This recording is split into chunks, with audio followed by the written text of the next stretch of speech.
9 o'clock, I'll invite you to please take a seat, and we're going to bring this meeting to order. Can we have quiet, please?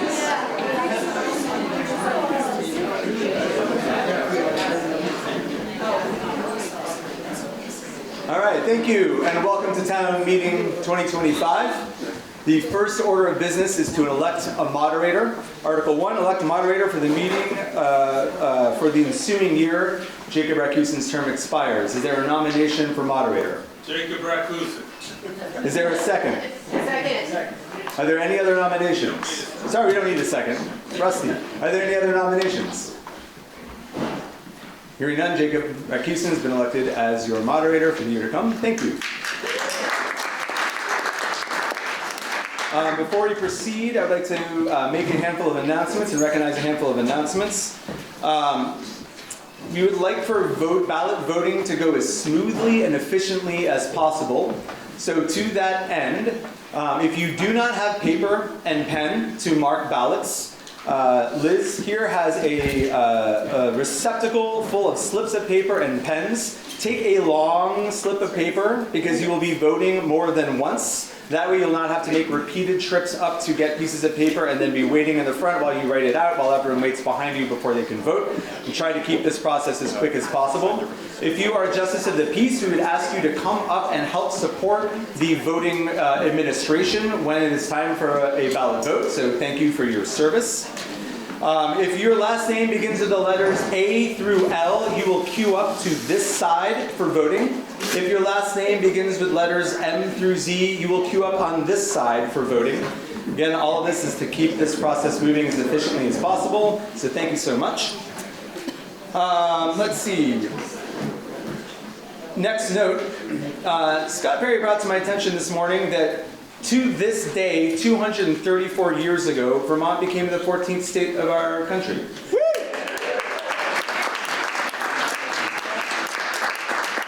Quite auspicious. May we have 234 more. And I want to thank every one of you for being in the room today and participating in an activity of direct democracy in which everyone has the opportunity to have their vote heard and their voice heard to conduct the business of the town. So thank you for being in this room. It is incredibly important and we appreciate it. I'm going to recognize Tosca, who has an announcement to make about, well, I'll let you make it. Hi. You want a mic, Tosca? No. I don't need a microphone. That's for sure. Okay, welcome to the comedy improv class. No. Just an announcement. We are bringing back a time-honored tradition and serving a lunch in the basement. It is turkey and biscuits, not chicken and biscuits. Thank you, Jimbo Schley, for donating 65 pounds worth of 2 birds. We will begin serving at the conclusion of the meeting, or 12 to 2.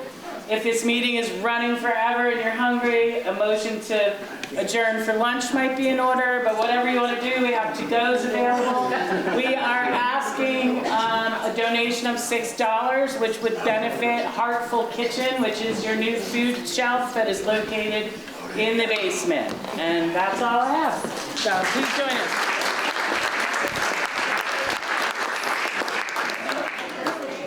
I have just a couple more announcements. As you're passing the box of pens and paper slips, please pass them all the way across the row rather than to the row behind you. We'll go row by row, just trying to keep social order intact here. One additional note around voting. You'll notice the voting booths are set up to the right here. Beginning at 10 a.m., voting will be open for the school budget. The ballots will be in the back, is that correct? Am I right about that? So, to avoid a crushing throng of people all trying to vote at the same time the moment this meeting adjourns, we'll invite you, starting at 10 a.m., and I'll make another announcement when we hit 10 o'clock, in small groups of 1 or 2 or so, quietly, you can begin to grab a ballot and proceed with the voting procedure throughout the meeting. That is totally okay. There is no harm or penalty in that as long as you're keeping quiet, and that'll help facilitate less of a crush of voting at the end of the meeting. I'll make another announcement at 10 o'clock for that. Charlie, there's an announcement about, I'll let you make it, yes. So the town is currently updating our hazard mitigation plan. This is a plan we update periodically to do sounds, plan for hazards.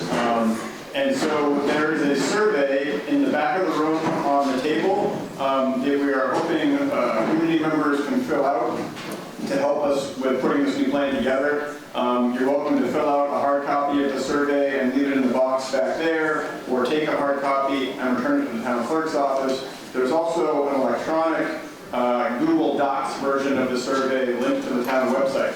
So if folks could take a moment at some point in the next week to fill out that survey, it would be a big help in putting our next local hazard mitigation plan together. Thank you. That's it. Okay. Mr. Moderator, if there are no other announcements, I would move to suspend the rules and recognize Representative Penny DeMar for some remarks. All right, suspension of the rules requires a second. Do we have a second? Second. Second. No debate, no amendments. So we will need a 2/3 majority approval to suspend the rules. All in favor of suspending the rules to allow Penny to speak, please say aye. Aye. Opposed, please say nay. The ayes have it. Right over here. Penny, if you'd like to share a few words. Thank you, everybody. First of all, it just amazes me every year to come to Montgomery. It's my own hometown, but to see the numbers here. This doesn't happen in other communities. So I thank you, and the democracy thanks you. Thank you for showing up. So this is my 3rd year in Montpelier. I've been on the healthcare committee all 3 years. There's a lot going on. We haven't done nothing yet, but there's a lot going on. It's been 7 weeks, and we have actually probably have 3 or 4 bills that we've actually voted on the floor. A lot of posturing going on down there. What's going to happen? Things are, healthcare is a big one, education's a big one, housing's a big one. There's, the clean heat standards is a big one. The school program deals is a big one. Everybody's studying it and seeing what they can get through with their party or this party. So I think we're wasting a lot of time, but that's the process. So instead of telling you everything, I'll just ask for some questions and I'll try to answer them. Must be something. Yes. What are the 2 biggest initiatives at the state level? Pardon? Biggest initiatives at the state level? Well, it depends who you're talking to, the Republican Party, the Democrat Party, or the governor. But housing and education are very big. And education is a lot of rumors going on, and I will speak on that a little bit. The voters in the past voted that something has to be done with our property tax to fund school spending. The governor came out with ideas. It's not law, it's not even a proposal. He showed what needs to be done. And people are saying, well, our schools are going to close, teachers are going to get laid off, we're going to have this, we're going to have that. Nothing is set yet. I just got the bill, all the legislature just got the bill on Friday. That was our homework for this week because we're off. So it will go to different committees. I'm sure the healthcare committee will be talking about the insurances for retired teachers, active teachers. That's more to the healthcare. Other chairs will take on construction, everything. So financing, and there's a lot of stuff on financing, and nobody knows how our schools will be financed. It's property tax, surcharges, it might stay the same, property tax. So there's a lot going on, but if you hear a lot, it's only the beginning. It's going to be a good long year before you see real, true ideas coming forward. So, and if you've got any ideas, throw them out, because this is new to everybody down there. This is the governor has told us that what he wants to do, he wants the best for our students and the best affordability for our taxpayers. So, and I do agree with that. So that's what I want to do. But any other questions? Yeah, Don. How did the H242 bill come about? just remind me on that too. That's the short-term rental. Oh, I don't know who sponsored that. I just saw that this past week. I would have to get back to you if you give me your information. It's a bill that came all of a sudden out of the clear blue, and I read it, and I said, oh boy, here we go. So I'm not sure who sponsored it. And but listen, so far, we've got 500 bills introduced in the House. They say we're going to have 900. So at the end of the year, there'll probably be 80 or 90 passed. So your guess is as good as mine why that happens. But right now in my healthcare, we've got 46 bills on the wall. And they're all up here, the number of the bill, who sponsored, and that's where I'm spending all my time. So I have to rely on other people on transportation, okay? I got to rely on them to say, hey, listen, what's going on in transportation? We need a new bridge here in Sheldon for 20 years now. So you don't know what's going on other than your own committee until you talk to people. And then when the bills come on the floor, then you cram like heck to get as educated as you can on to make a good vote, a responsible vote. So I'm not sure who brought that bill up, but it just came this last week. So, but I don't think there's a lot of support for it. But that's just gossip over the coffee table. Do you have any influence on highway speeding, like on 105 and other roads? The speeding on the highways and tailgating is really frightening, and particularly on 105, but all over the place, and you hardly ever see any enforcement on the highways. You're right. You're 100% right. The biggest thing is we do not have the court system that prosecutes these people. And if they do prosecute these people, they have no place to put them. So they don't even bring them to court. They don't even get arrested. I'm as guilty as anybody. I had a dinner date. I had a dinner date a couple Friday nights ago at 6 p.m. and I left Montpelier at 4:30. I put my speedometer thing set on 76. I had more people passing me than I passed. And we went by state police sitting there in the U-turns. They're just not going to prosecute, so they're not picking us up. And they're waiting for somebody to die. Yeah, that is a problem. We do have the transportation chair is Matt Walker out of Swan. He's the new chair. He's trying to address that. So I wouldn't hold my breath on that, but safety is a big issue. The governor's mentioned it, so. Yes. Christina Suarez, teacher, parent, I just want to let you know on the governor's education bill, do not support any more forced mergers of supervisory unions.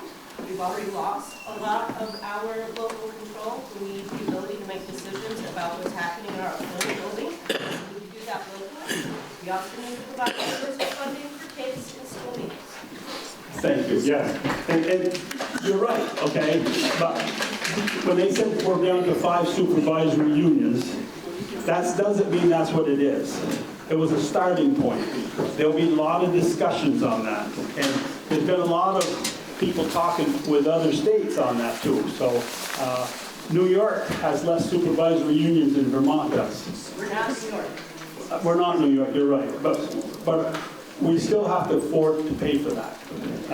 Our area, we've got, I believe, in Franklin, we've got 4 supervisory unions. And I believe we've got, I think it's 100, and don't quote me on this one, I'm going to say over 100 employees from the supervisory union. So that's in-house people. That's not the supervisory union employees that are into your school system here in Montgomery or Enosburg or anywhere else. So something's got to be done. And we don't know the answers yet. Hopefully we make responsible decisions and it's going to be good for everybody. But it doesn't mean, I don't believe it'll be 5 supervisory unions. It's going to be more than that. The gossip down there is 1 for each county, maybe 2 for Chittenden County. So who knows? It's in the air. Call me, write it down. I will let it be known how you feel, and like I say, we go with how many people call. We'll discuss it down there. So something's going to happen, but we don't know what. Housing, what is Scott going to plan to do with the housing? Scott he knows we need housing, and it's in the air of how many housings we need. We're up to 30,000 now in Vermont. A lot of people don't think that's quite too many. I don't know, okay? I got to see the data to back that up. Housing, they passed an Act 250 last year, 2 years ago, that makes it easier to construct in the village limits and a little harder in the rural areas. How that's working out, time hasn't been given enough time to figure out if that's a good thing or bad. So we do need housing. We need responsible housing. So, and Scott's for housing. He knows that we need housing. I would like to see something done for landlords, because landlords in the state have absolutely no rights, and I experienced that firsthand, which is why we have short-term rentals instead of long-term. We had 2 people trash our place beyond recognition, and we had somebody that we had to pay to get out. Thousands of dollars. That's very common. It's very common. That is ridiculous. Yep. That is absolutely outrageous, and I had no idea that was the case till I was in that situation. I had to pay that thug more than they paid us in a year to get them out. And it's absolutely, I can't even imagine who put those laws in place. Well, just my own opinion, okay, so this is not state or legislature. I've got a lot of friends in Montgomery, Richford, Enosburg. I can name a number of empty apartments that people refuse to rent because of what you're saying. Yeah. And we're short on housing. There's no protection. There's no protection for the landlord. Right. It's all the protection. They just passed the thing down there that, no, it hasn't passed yet, but there's a bill down there that a person can come up to your property that you're going to rent, and you can't even ask them for any indemnification to be able to rent. You're joking. So I don't believe that's going to go anywhere, but somebody put a bill in for that. That is why the housing market is so lousy. I agree with you. I personally agree with that. We have 4 places that we rent short-term now that could be long-term rentals, and we refuse to. I'd rather have them empty also, honestly.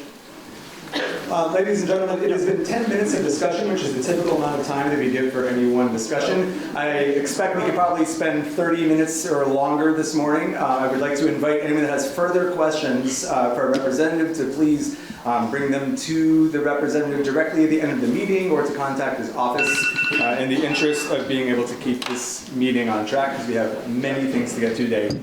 Okay. Would you like to bring a concluding statement? You can get on the state website and get my personal email, my state email, my telephone number's in there. I don't care what party you're on. Give it to me.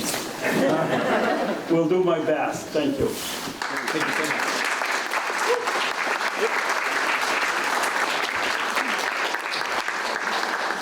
For those of you that are looking for a place to sit and have the ability to ascend stairs, there's plenty of room upstairs, and I promise I will keep my eye up there for anyone that wants to speak. If anyone has an empty chair next to them, will you please raise your hand right now? Great, I see 1, 2, 3, 4 seats at least. So if you're looking for a seat, come on up and make yourself comfortable. We are about to proceed with the meeting. A couple of quick notes. Can I get a quick show of hands for whom this is your very first town meeting? Wonderful. So with that in mind, I would like to remind us all of a handful of rules of how we conduct the meeting. You will see Robert's Rules of Order in the town report, compiled by our very own Tim Murphy on page 4. We'll give you a good cheat sheet on how meeting procedure works. But just to give you the highlights, there is no debate between each other. I'll call on you in just a moment as soon as I'm done speaking, Merle. There is no debate between each other. All comments and questions need to be directed to the moderator. Everyone will have 10 minutes to speak. and you are allowed to speak twice on a given motion. So be judicious about your comments, and please keep them brief, and I will be keeping track of time to make sure that this meeting proceeds in an orderly fashion. This is not Facebook. It is not appropriate to call each other names or to use disparaging comments leveraged towards anybody. That will not be tolerated in this meeting. Similarly, while Charlie Hancock, as the chair of the select board, is frequently speaking on behalf of the select board, Charlie is not the select board. So if you have comments to or about the select board, try to refer to the select board as an organization and to not single out individual members of the select board. Merle, do you have a point of order? Information. Point of information? Yes. We've always, except for the last, I guess about 3 years, Article 2 has always been to act on the reports of the town officers. And that was an opportunity for all the town officials to speak if they wanted to on their own, committee or board. And also the assembly a chance to ask questions. So my question to the select board, why is that not in the warning anymore? Would the select board like an opportunity to respond? That's a great question, Merle, and I guess speaking on behalf of the board, I don't think we have a good answer for you. Like you said, it's been a few years since we've done that. I don't recall when or why that was dropped. There is time at the end of the meeting to do any other business proper at the end of said meeting, and so we could certainly do that at that point. So at the very beginning, I'd appreciate, I think maybe people like you put that back in, start putting that back in next year, Article 2. We can certainly make a note to amend the next year's warning to make sure to include that, yes. Think about it anyway. Yeah. And I have another point of information, if I may. Point of information? 17 under affordable housing. I understood at one of your select board meetings is it a fact that we could end up with 3 or 4 story buildings on Main Street? Merle, point of information is only around the proceedings of the meeting. That's getting into a topic of greater specificity. If you want to bring that up, either appropriately during the agenda or an open discussion. But point of information needs to be about the proceedings of the meeting, not about a particular item, unless we're on that item. So when do we discuss it? In open discussion, unless the item that you're discussing is on the agenda, in which case you can discuss it when we get to that point in the meeting. This is not Q&A. We are following Robert's Rules of Order. Are there points of information or points of order? Could you please require use of the microphone? It's virtually impossible to understand when the speaker is pointed that way with your mouth. Thank you so much. I appreciate that. Charlie? To that end, if there's someone that would like to act as the microphone concierge, we're happy to provide one to an individual if someone's willing to be running. Do we have any volunteers to be willing to help support? Maybe one of the JPs would like to do it. Thank you so much. Appreciate you. Thank Was you. there another point of order or point of information that I missed? Oh, right. So, we are about to proceed with Article 2. These are ballot votes for town offices. If you are just arriving and you missed the earlier announcement, if you do not have a pen and a piece of paper for filling out your ballot, there is a box of slips of paper and pens circulating. Can someone raise their hand if you know where that box is right now? Brilliant, it is in the back. So I will encourage you to take a long slip of paper so that you have multiple ballots, because we've got A through N voting potentially that may be required. So take more than one piece so we can move this process along as efficiently as possible. Again, I will remind us that if your last name begins with letters A through L, you'll be queuing to this side of the table. M through Z, you'll be queuing to this side of the table. So without any other further points of order or inquiry, we will move along to item 2, Article 2. Elect the remaining town officers as required by law. A, select person, 2-year term to expire in 2027 by ballot. Emily Kimball's term expires. Do we have any nominations? I nominate Emily Kimball. Emily Kimball's been nominated. I apologize for setting poor precedent. There's no need for a second on a nomination. Emily, do you accept the nomination? I would hope that someone else would like this position. Emily has declined. I'm going to take it as a decline. Are there any other nominations for select board? Well, we need a clear yes or no then, I suppose. I'll do it. I would prefer to decline your nomination, but I appreciate it. Okay. Emily has declined the nomination. Is there another nomination?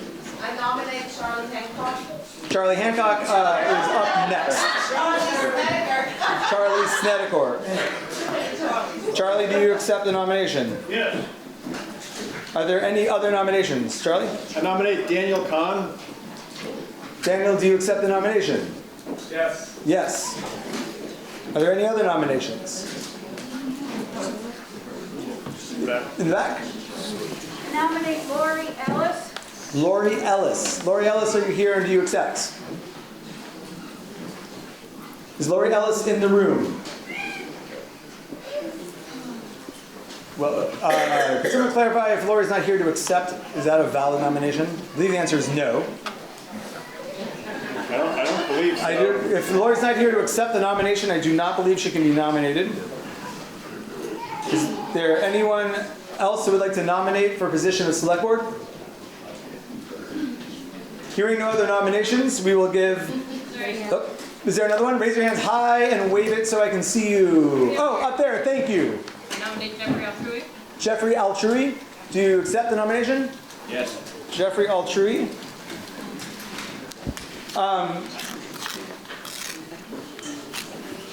Are there any other nominations for select board? Going once? Going twice? Hold on. Holding?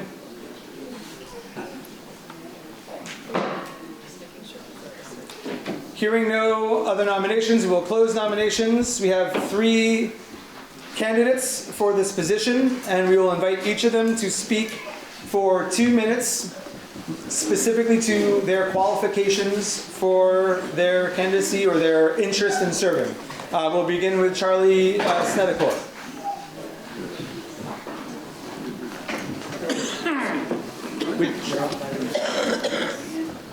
You do not have to speak if you do not wish.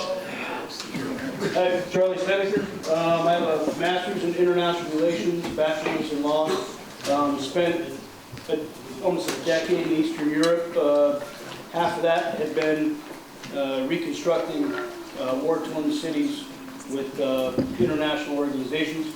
I'm an alternate on the DRB, and I don't know what else to give you. If you guys have questions, by all means, please ask. Conservation Commission. Oh, yeah, on the Conservation Commission as well, right.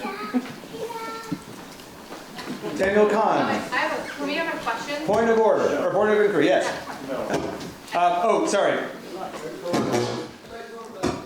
We cannot question, if you have a question about how the meeting's being run, you can ask that question, but you cannot ask questions of the candidates. We just asked if we had questions. Which was generous of him, but there isn't a facility for that in the meeting. Daniel. Morning, everyone. My name is Daniel Can. My wife, Kristen, and I... Can't hear you. Hold the mic right up to your mouth. Sorry, guys. Good morning. My name is Daniel Can. My wife and I run Crofters Green. We moved back here in 2019, but moved to Vermont to Montgomery back in 2003. My folks on the Salt Kid across the road.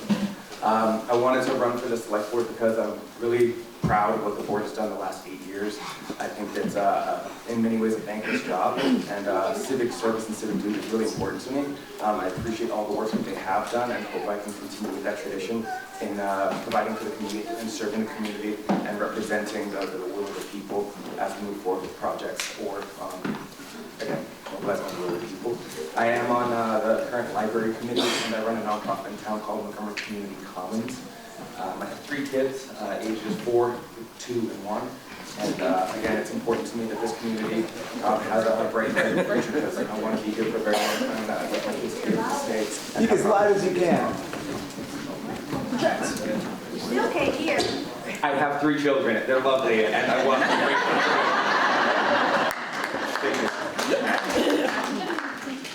And next, Jeffrey Altrui, if you would like to speak. Are you upstairs? Yeah, it's okay. There's a lot of other good candidates. We'll go with them. Would you like to rescind your nomination? We'll rescind it. Okay. Jeffrey Altry has rescinded his acceptance of the nomination. So we now have 2 candidates to vote for, Charlie Snedecor and Daniel Kahn. At this point, we'll ask you to fill out your ballot. Is there a point of order? Yeah, point of order, Patrick Malikas. Historically, all this has been done by voice vote. Why are we now doing ballot for all these elections? Historically, the town offices have been ballot votes, unless there is only one candidate for election, in which case we direct the town clerk to place one vote in support of that candidate. Can we do a voice vote? That would require a suspension of the rules and a 2/3 majority vote to move to a voice vote. Would you like to make that motion? Yes. All right, so we have a motion to suspend the rules and move to a voice vote. Point of order. I believe that's in statute, that it's, Is that a matter of statute? I believe so, I'm not sure what's required by. Okay, we're getting word that's a matter of statute, and therefore we cannot do a voice vote on elected offices, and that needs to be a ballot vote. Take back my motion. I take back my recognition of it.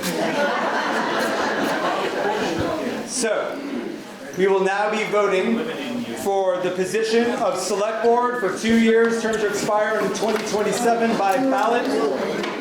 Charlie Snedecor and Daniel Kahn are the 2 candidates. If your last name begins with the letters A through L, Q to your right. If your last name begins with the letters M through Z, Q to your left. JP to the front to help. Thank you. There were 104 votes cast for Daniel Kahn, 53 votes cast for Charlie Snedecor. We have elected Daniel Kahn for a position of select person for 2 years, term to expire in 2027. Quick announcement, there are now informational booklets regarding the school board budget vote available on the table in the back. So if you have not yet seen those informational booklets, you can pick one up in the back. Okay, we are now moving on to Article 2. B. Sorry, B. 2B. Thank you. Article 2B, to elect a select person for a term of 3 years, term to expire in 2028 by ballot. Charlie Hancock's term expires. Do you have a nomination? Charlie Hancock. Charlie Hancock has been nominated. Charlie, do you accept? Yeah. Charlie has accepted.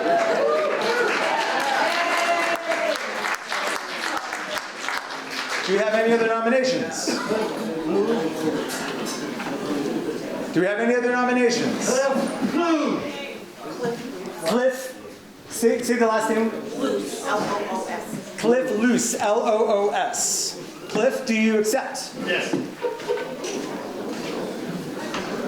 Please raise your hand high so I can see if there is another nomination for select person for a term of 3 years. Any other nominations? Mayor? Yep. Charlie S. Charlie S. By S, do you mean Snedecor? Charlie Snedecor. Charlie, do you accept the nomination? What? For a select person, you've been nominated for this position of select board member.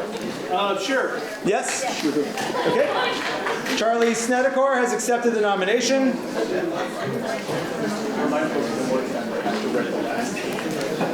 Okay, I'm going to remind us all right now, we have 2 Charlies that have been nominated.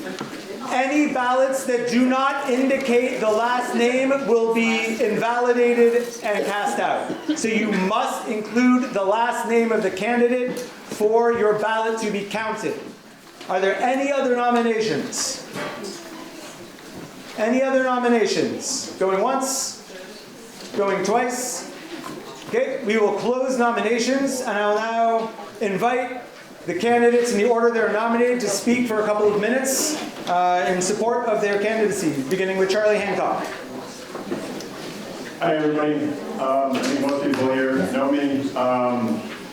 Yeah, I don't have anything to say other than it's been a pleasure to serve the town. We've got some work left to do on some projects that we started that I'd like to see through. So, yeah, I'll do it again if you want to. Thanks.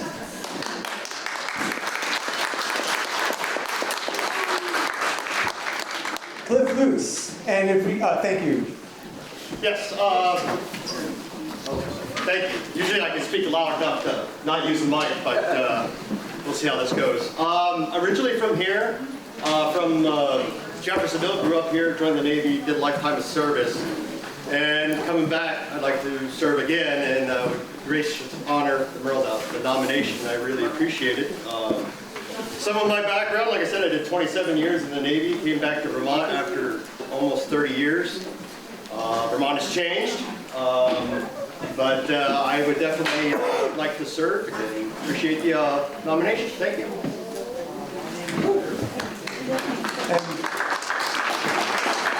Charlie, would you like to add any other words in support of your candidacy? No, thank you all. Already heard me before, Master's in International Relations. Worked international before for 5 years with the United Nations World Health Organization, UNHCR, OHR, Office High Representative. So, you guys want me to serve, I can serve. I give 110% every single time. And just like Charlie Hancock, he gives 120%, so you will not be without.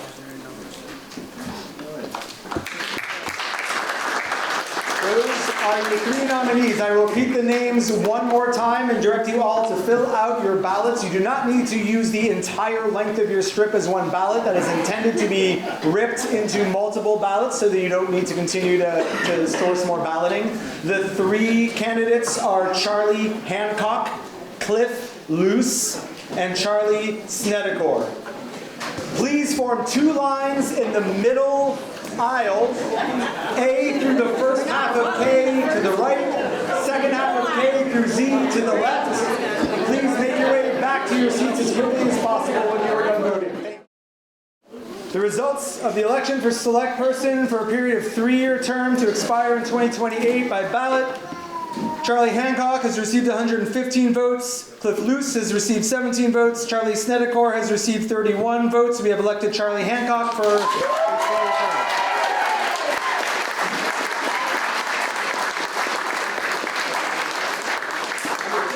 Article 2C, Lister for a 3-year term to expire in 2028 by ballot. Kenny Miller's appointment expires. We get nominations for the position. Merle. Kenny Miller. Kenny, do you accept? Yes. Yes. Kenny Miller. Any other nominations? Are there any other nominations for Lister? If there are no other nominations, we can direct the town clerk to cast 1 ballot for Kenny Miller. Are there any other nominations for Lister?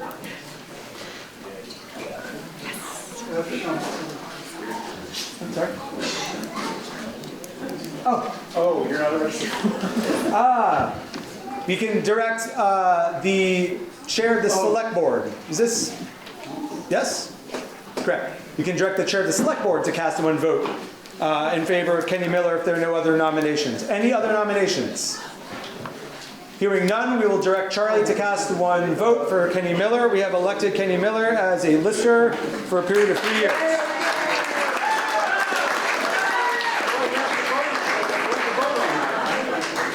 There was only 1 nomination. And so we were directing... Right. So I move to have Charlie Hancock, Charlie Hancock... There's not a vote required to direct that. Not... what we used to do. Tim, is there a requirement for a vote to direct someone to cast a single vote? No, it never has been in the past. Without objection. No? Okay. I typically would state that if there's no objection, we can have the town clerk or whoever cast 1 ballot. And if there is an objection, you can ask you for a majority vote to approve of what you're trying to do. Okay. Understood. I'm not sure that addresses Barry's question because I didn't hear it. Okay. No, I think it does. I think we're good. Were there any objections to directing the chair of the select board to cast 1 vote in favor of Kenny Miller as the sole nominee? Hearing none, we will direct that to happen, which already happened. Thank you, Eric. I appreciate your patience. Okay, I want to clarify something regarding which items are required to be by ballot. The first 3 articles under Article 2, A, B, and C are warned in the warning to be ballot votes. Articles 2D through 2N are not so warned, so we will initially proceed by a voice vote unless there is a call for division by ballot. So we will now proceed with Article 2D, Collector of Delinquent Taxes, the remainder of a 3-year term to expire in 2026. Kat Barnard had been appointed. Do we have any nominees? Nominate Kat Barnard. Kat, do you accept? Is Kat Barnard in the room? I do not believe we can vote for someone who is not accepting their nomination. Are there any other nominations? She don't expire till 2026. Because she was appointed. She was appointed, so now needs to be formally elected. There's no requirement to be in the room. We've elected. They don't need to accept their appointment? They can resign. Okay. All right, so there's a clarification. You do not need to be in the room to accept an appointment. We can elect someone in absentia. Thank you for the clarification.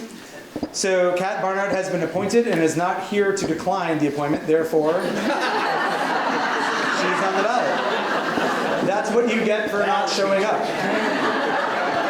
Are there any other nominees for the position of the Collector of Delinquent Taxes for the remainder of a 3-year term that ends in 2026?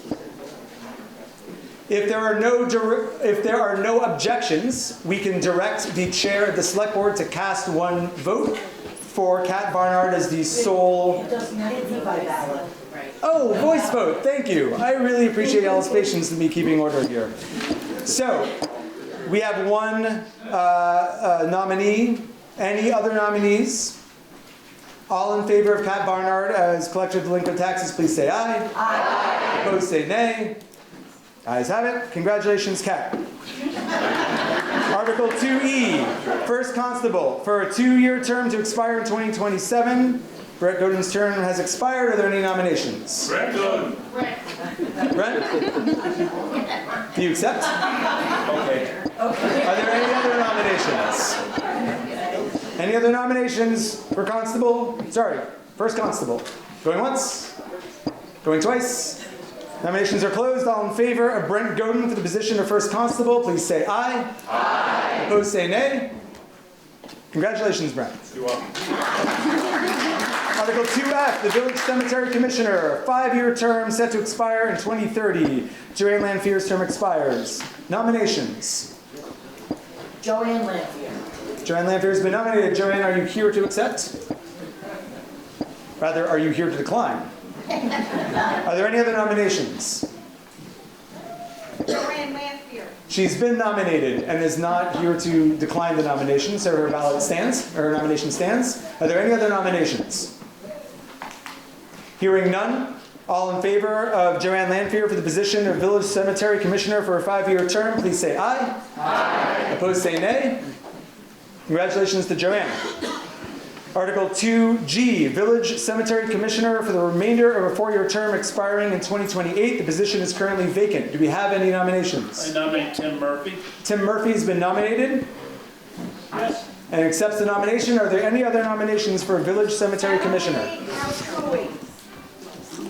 for this position? Okay. Sorry, there was a voice for a nomination. Can you repeat your nomination? Emily Altrui. Emily Altrui. I've been on the board for over 50 years and I needed somebody new to get on the record board with me. And she lives in town and I thought she would be perfect and she's willing to do it. Thank you. So Emily Altrui and Tim Murphy have been nominated. Are there any additional nominations for the position of Village Cemetery Commissioner? Okay. Emily, are you here? So you are not currently on the voter checklist and you will need to be a registered voter of the town to accept the position. So you will need to register as a enrollee on the checklist to be able to be elected to this position. As moderator, I'd like to say, will you be willing to do that in good faith prior to leaving this building if you are elected as such, so we don't need to wait for you to do that before having this election? I understand, but it has to be a citizen to be on the record. I mean, directed from the town clerk, you need to be on the voter roll. I have to be a citizen to be on the voter roll? Yes. You need to be a registered voter. So she's asking if she needs to be a citizen of the United States to be on the board. Yes. Yes. Yes. Yes. Okay, so unfortunately, Emily Eltry is not eligible for this position, so we now have Tim Murphy as the sole nominee for the position of Village Cemetery Commissioner. Are there any other nominations? Hearing none, all in favor of Tim Murphy for the position of Village Cemetery Commissioner for the remainder of a 4-year term expiring in 2028, please say aye. Aye. Opposed, please say nay. Congratulations, Tim. Merle, do you have a point of order? Point of order, moderator. Yes. You need to close nominations after each time. Technically, every one of those are still open for nomination. So I'm being directed that I need to formally close nominations for positions. Thank you, Merle. I will be more formal in that procedure. Appreciate your point. Article 2H, Center Cemetery Commissioner, 5-year term set to expire in 2030. J. Dixon Bowles' term expires. I have nominations for the position. J. Dixon Bowles. So nominated. Any other nominations? I nominate Annie Purrier. Annie Purrier? Annie Purrier, are you here to accept or decline? Okay. Are there any other nominations? Any other nominations? Hearing none, we will close nominations and proceed with a vote for the position. Yes. I just did. I just closed nominations. I said hearing none, I will now close nominations. Thank you for keeping me honest, Merle. I appreciate it. For the position of Center Cemetery Commissioner for a 5-year term set to expire in 2030. All those? Nope. Yes. 2H, Center Cemetery Commissioner for a 5-year term.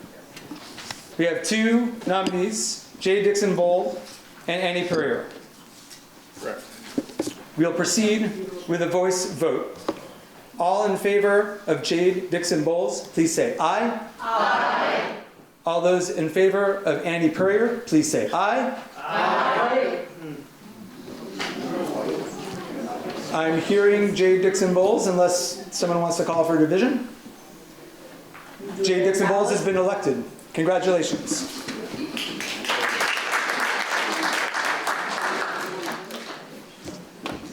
Article 2I, Library Trustee for a 3-year term to expire in 2028. Jane Pressler's term has expired. Are there any nominations? I nominate Christopher Dixon Bowles. Christopher Dixon Bowles. Do you accept? Yes. Are there any other nominations? Any other nominations for Library Trustee? Hearing none, we will close the nominations. All in favor of Chris Dixon Bowles for the position of Library Trustee for a 3-year term set to expire in 2028, please say aye. Aye. Opposed, say nay. Congratulations, Chris. Article 2J, Library Trustee for a 3-year term to expire in 2028. Cheryl Wizel's term expires. Are there any nominations? I nominate Deanna Robitaille. Deanna Robitaille has accepted. Are there any other nominations? Any other nominations for the position of Library Trustee for a 3-year term set to expire in 2028? Hearing none, we'll close the nominations. All in favor of Deanna Robitaille for the position of Library Trustee, please say aye. Aye. Opposed, say nay. Congratulations, Deanna. Article 2K, a Library Trustee for a 3-year term set to expire in 2028. Marika Dolwaz's term expires. All in favor? May I hear nominations for the position, please. Nominate Shayna Schaberg. Shayna Schaberg. Shayna Schaberg has been nominated. Are there any additional nominations? Any additional nominations? Hearing none, I will close nominations. All in favor of Shayna Schaberg for the position of Library Trustee for a 3-year term set to expire in 2028, please say aye. Aye. Opposed, please say nay. Congratulations to Shayna. Article 2L, Fire Commissioner, 2-year term set to expire in 2027. Joseph Zartarian's term expires. May I have nominations for the position? Nominations for the position of Fire Commissioner. Nominate Joseph Sartarian. Joe Zartarian has been nominated. Joe, are you here to accept or deny? Not here to deny. So Joe has been nominated. Are there any additional nominations for the position of Fire Commissioner? Hearing no additional nominations, we will close nominations and proceed to a vote for Joseph Zartarian for the position of Fire Commissioner for a 2-year term set to expire in 2027. All in favor, please say aye. Aye. Opposed, please say nay. Congratulations to Joe. Article 2M, Planning Commission for a 3-year term set to expire in 2028. Alyssa Hardy's term expires. Are there nominations for the position? I'd like to nominate Claudia. Claudia. Yeah, you. Claudia, can you please state your last name? Stauber. Stauber. Stubborn. Are there any other nominations? Alyssa Hardy. I heard Alyssa Hardy. Alyssa, do you accept the nomination? Yes. Are there any other nominations? Any other nominations for the position of Planning Commission for a 3-year term? Hearing none, we'll close the nominations and proceed to a vote. All in favor, the 2 nominees are Claudia Stauberg and Alyssa Hardy. All in favor of Claudia Stauberg, please say aye. Aye. All in favor of Alyssa Hardy, please say aye. Aye. Alyssa Hardy has been elected to the Planning Commission position of 3-year term. Article 2N, Planning Commission, 3-year term set to expire in 2028. Peter Locker's term expires. And we have nominations for the position. I nominate Peter Locker. Peter Locker. I nominate Diane Sherman. Peter, do you accept? I do. Diane Sherman, do you accept? Yes. Are there any other nominations? Any other nominations for the position of Planning Commission? Oh, thank you. And, yes. Yes, I apologize. I should have been allowing for that. Thank you for the clarification. My apologies. If Peter and Diane would each in turn like to speak for a couple of minutes in support of your candidacy.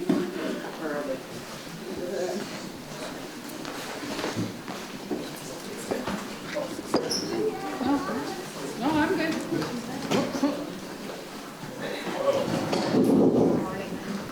My name's Peter Locker. I've been with the Planning Commission now for 2 terms. This is my 3rd term.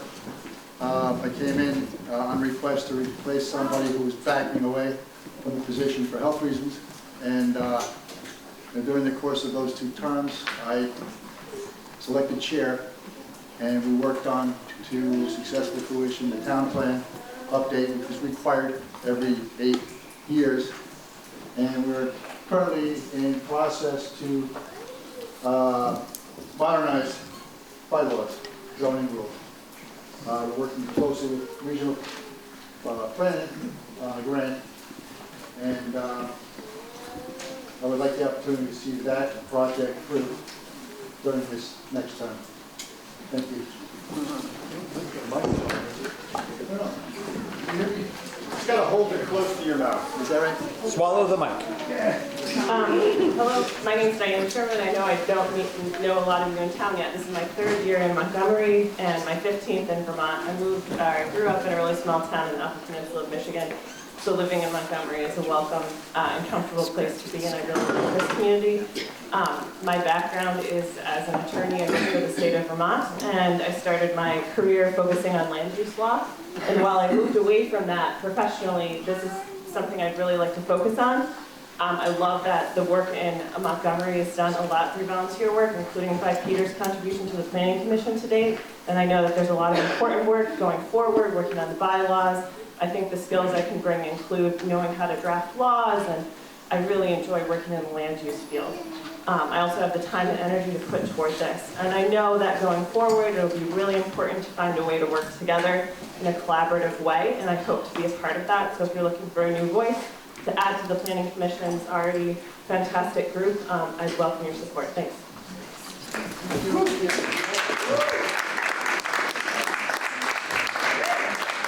So we will now proceed with a vote for the position of Planning Commission, a 3-year term set to expire in 2028. The two nominees are Peter Locker and Diane Sherman. All in favor of Peter Locker, please say aye. Aye. Those in favor of Diane Sherman, please say aye. Aye. I believe Diane has it. Unless there's a call for division? Unless there's a call for division? Hearing no call for division? How about a recap? Let's be super clear about how this works. If we have a voice vote and there's a legitimate concern that the voice vote is not clear, we can call first for division by hands. Anyone can call for that at any point, and then we will do a hand count. If people want to call for a division by ballot, 7 people can request a ballot vote. And that is how we will proceed if the voice vote is not sufficient. So someone can call for division by hands at any point if you like. I call for a ballot vote. We need 7 people to call for a ballot vote. We definitely have 7 people. So we will now proceed with a ballot vote for the following 2 candidates, Peter Locker and Diane Sherman.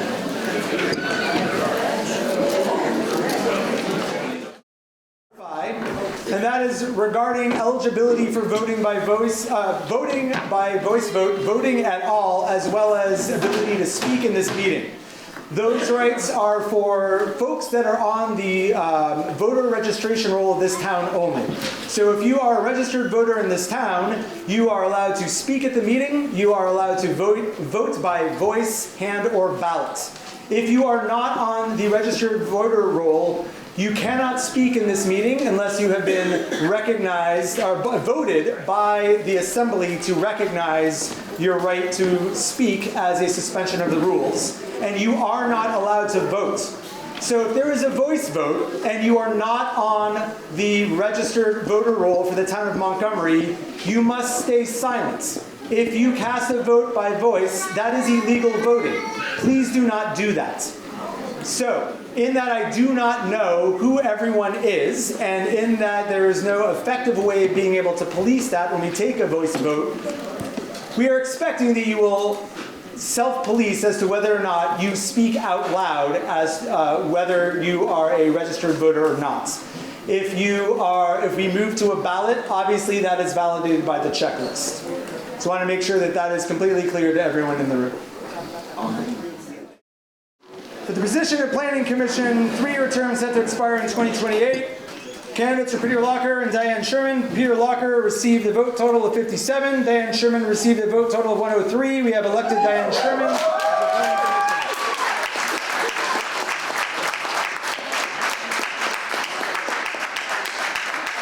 I would like to note, in consultation with the prior moderator whose tenure went back decades, this is the largest voter turnout we have seen in recent moderator memory, if I'm correct about that. So thank you for being part of history. Okay, enough of that. Moving on. Article 3. Shall the voters approve a one-time term adjustment for library trustee seats 7 and 8, correcting the current term expiration from 2025 to 2026 to ensure the trustee term lengths are staggered per 22 VSA 143B. That is the article in question. Is there a motion? So moved. Is there a second? Moved and seconded. Discussion on this motion. Would someone like to speak to this motion? Is there questions or discussion on the motion? You want me to explain it? No, it's self-explanatory. You are recognized if you would like to explain it. Okay, just want to explain it. Can someone please? Yeah, thank you. And I'll remind all of us to please, when you receive the microphone, first state your name and then speak as close into the mic as absolutely possible so that we can hear you. Thank you. Okay, Marika Dolwa. A few years back, we changed the trustee terms from 5 years to 3 years, and it worked for a while until this year. Because if we had not had this article, we would have 5 trustees go off the board. So we want to make an adjustment And with this vote, all trustees will be serving 3 years in a staggered form. That's all. Any other questions? Barry? Does that cover the people who were just elected, or is that the future election? The question is whether that covers people that were elected or for future elections. If somebody can speak to that? This applies to trustees 7 and 8, who are Patty Hathaway and Christine Suarez-Pratt. They're currently on the board, and they will just serve till 2026, and then new trustees will be elected next year for a 3-year term. Any other questions or discussion on the motion?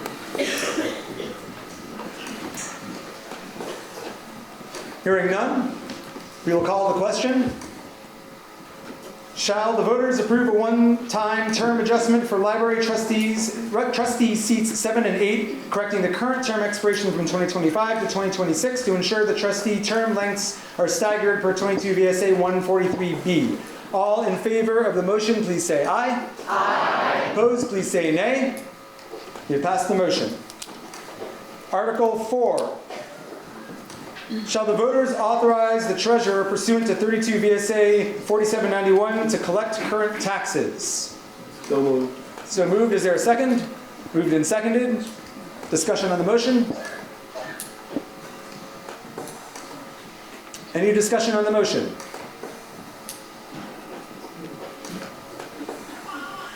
Hearing none, we will call the question. Shall the voters authorize the treasurer pursuant to 32 VSA 4791 to collect current taxes? All in favor, please say aye. Aye. Opposed, please say nay. The motion is passed. Article 5.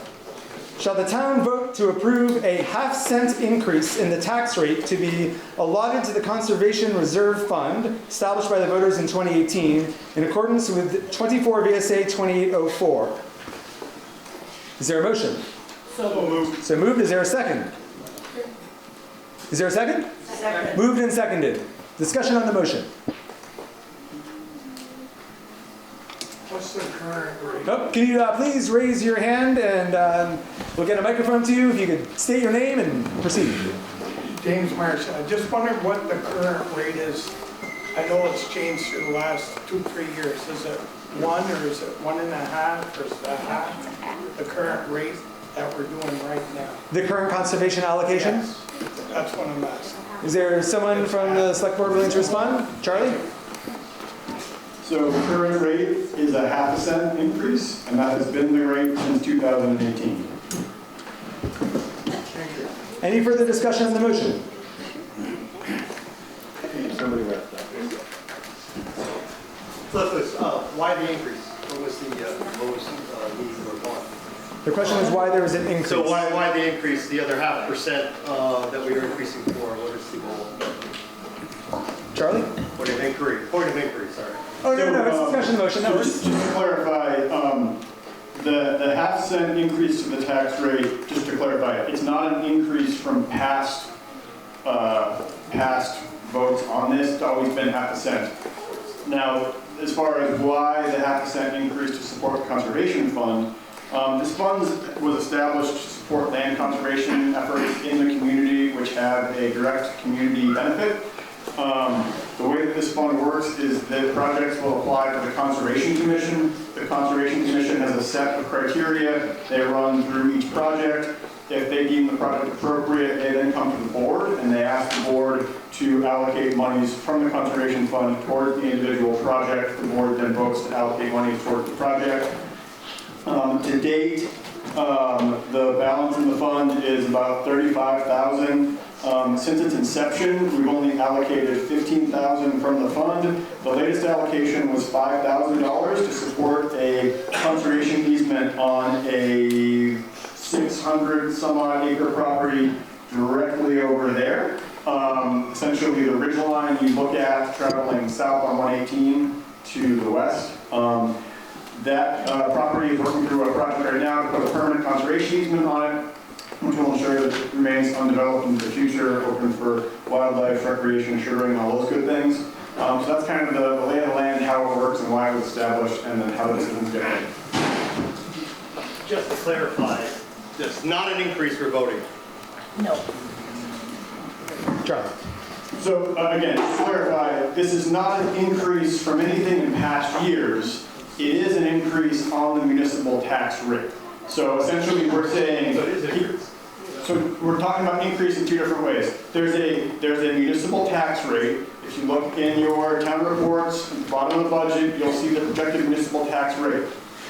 This half-cent increase would be an increase to that tax rate. Now, as far as a year-to-year increase in this rate supporting the fund, it's always remained half a cent, just to make those two different things clear. Any further discussion on the motion? Tim? Please introduce yourself. Can you please identify yourself? Do we vote on this half, Tim Murphy? Thank you. Do we vote on this half cent every year? Charlie? Yes, so when this was established, it was established so that the voters permanently approve this every year. There are other communities which have passed this in a way that makes it happen forever and ever until somebody repeals it. When we first did this in 2018, the decision was made to go to the voters every year and ask this question. So this is the mental math fails me, seventh time we voted on this. Any further discussion on this motion? It's the same. I call the question. Question has been called. Shall the town vote to approve a half-cent increase in the tax rate to be allotted to the Conservation Reserve Fund established by the voters in 2018 in accordance with 24 VSA 2804? All in favor, please say aye. Aye. Opposed, please say nay. Nay. The ayes have it. The motion has passed. Article 6. Shall the voters accept a fiscal year 2026 budget of expenditures not to exceed $1,441,377.91, of which an estimated $1,008,735.91 shall be raised by taxes, and authorize the select board to set a tax rate sufficient to provide the same? Is there a motion? So moved. So moved. Is there a second? Moved and seconded. Discussion on the motion.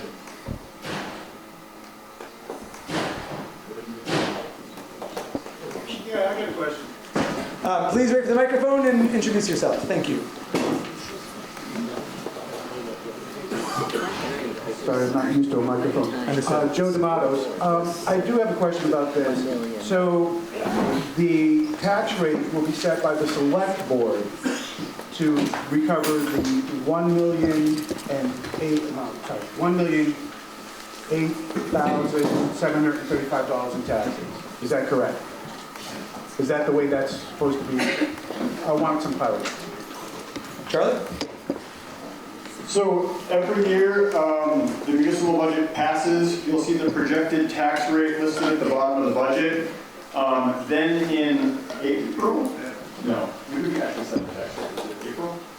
July. And then in July, the board convenes to set the actual tax rate. The difference there is that in July, we have the final grant list number in hand. And at that point, we also then add things like the half-cent increase for the conservation fund, the veterans exemption that the town has passed. So the tax rate setting happens in July. The tax rate reflected in the book on page 25 is essentially the board's best guess estimate based on the budget, should it be approved, and the current grant list.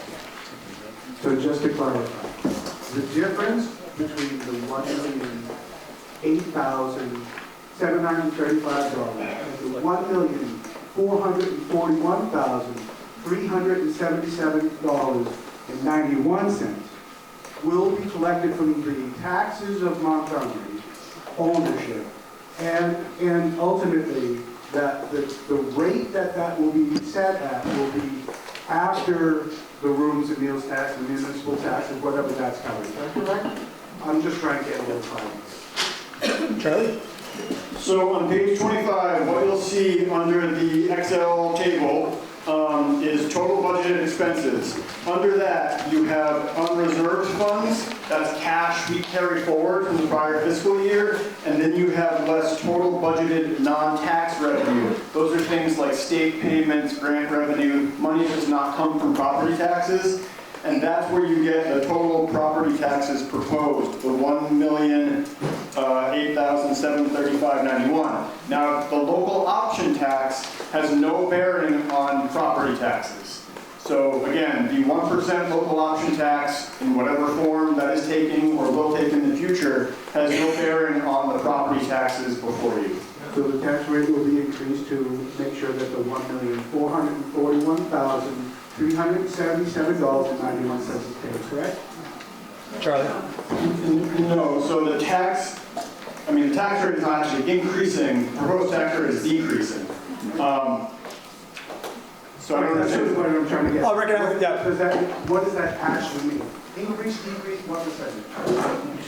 So if you look down lower on page 25, you will see the projected tax rate of 0.5947. The previous year's tax rate was 0.5999.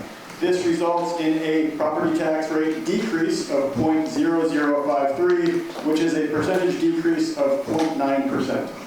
Okay, thank you very much. Yeah, thank you. Further discussion, Barry? How does the amount of delinquent taxes play into this, if at all? The question is, how does the amount of delinquent taxes play into this? Aaron, would you like to speak to that? You don't have to.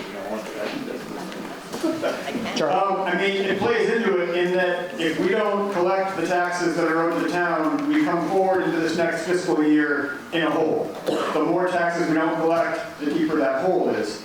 To make up for that, we have to either raise the tax rate in this next fiscal year, go after the delinquent taxes through mechanisms we have, or reduce spending. But essentially, if we have a large deficit in delinquent property taxes, that's a big hole that we carry forward into the next fiscal year that we have to figure out a way to fill to make things balance. Further discussion on the motion? Peter?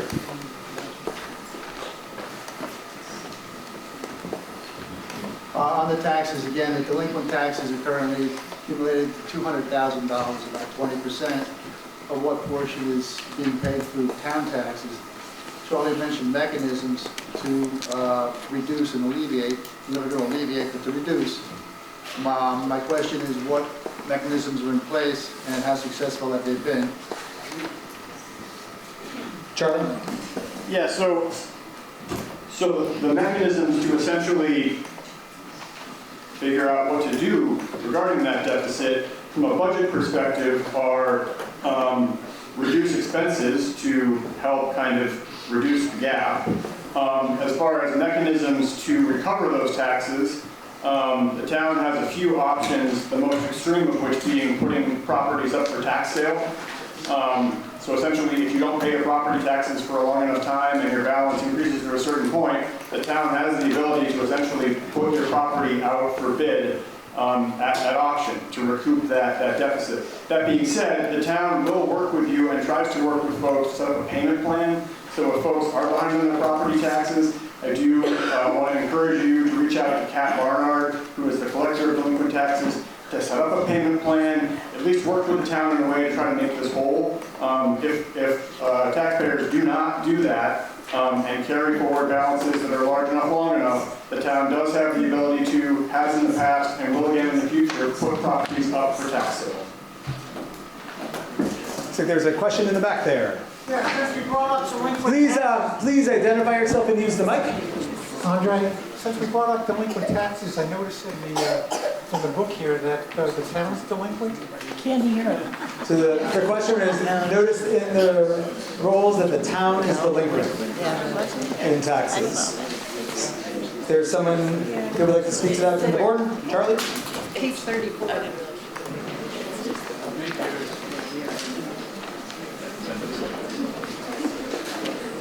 Oh, yeah.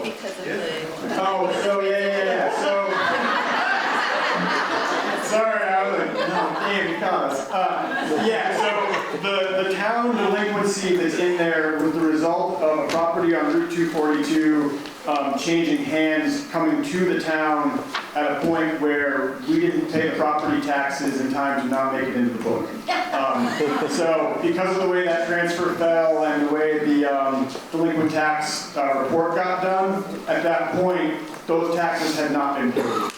The town has since paid itself those taxes. With interest. Further discussion? Merle. The mic is on your way. Stand by.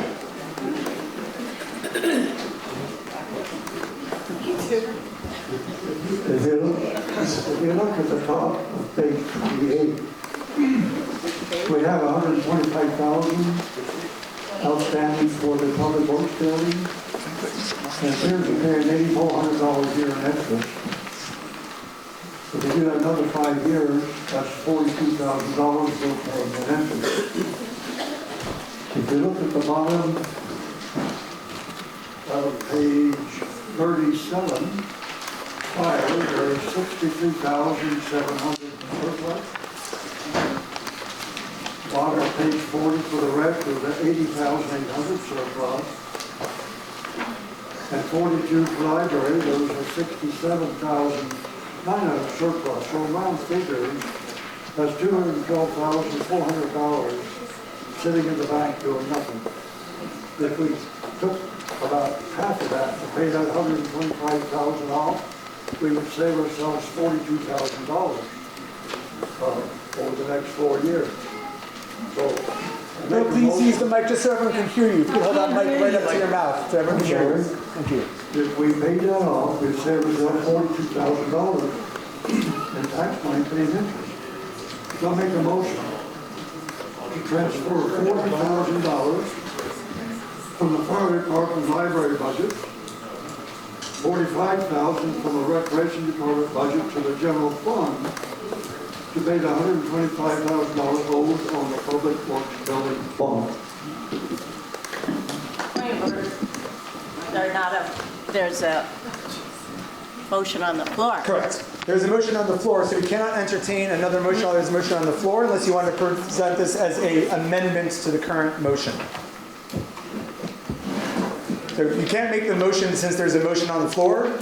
You can amend the current motion, or you can bring this up in open discussion. Or you can lay it on the table. Or you can lay it on the table. Would you like to make this as an amendment? Yes, I would like to make this as an amendment. Well, I'm asking the petitioner first. Asking if you want to make it an amendment.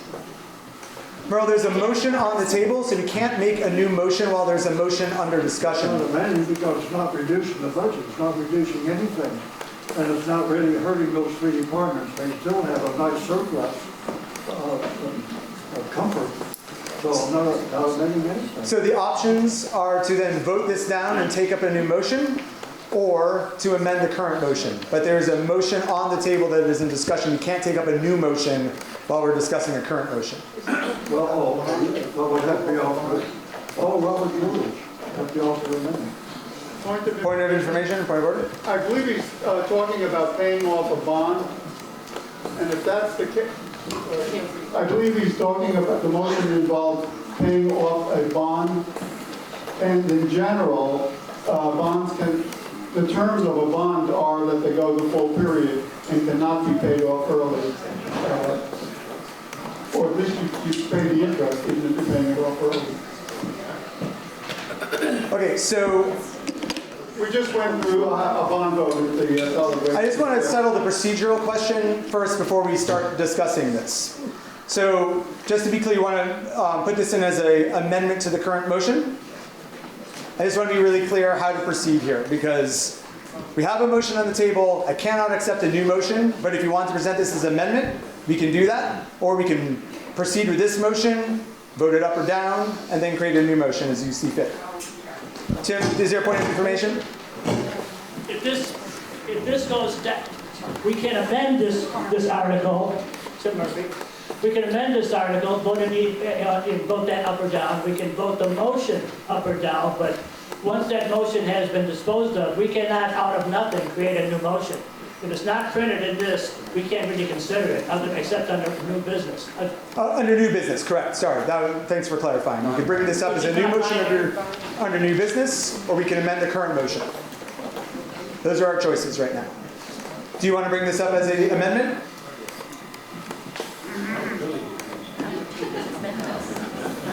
Just trying to follow the rules of order here. is to amend any motion. Yes, so I'm wanting to clarify, you would like to submit this as an amendment. I haven't heard you say yes, and as a petitioner, I need to hear you say that yes, you want to amend the current motion. You present this as a new motion, which we cannot do. If you'd like to present this as an amendment, I can accept that. I just need to hear you say that that's your intention. Would you like to put this as an amendment to the current motion? As I said, they could just follow Robert's rules. I'm going to take that as a yes. Okay, no, thank you. You're right. Merle, you need to say that you want this to be an amendment to be able to recognize this. Do you want to amend the current motion? Yes. Yes, thank you. So currently we have an amendment to the current motion.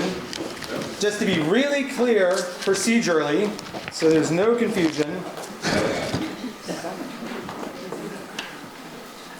An amendment needs to be seconded, and we can entertain debate on this amendment. So I'm going to read the amendment, and then I'm going to ask for a second. The amendment is to transfer $40,000 from the fire department and library budgets, and $45,000 from the recreation department budget to the general fund to pay the $125,000 owed to the Public Works building bond. Is there a second on this amendment?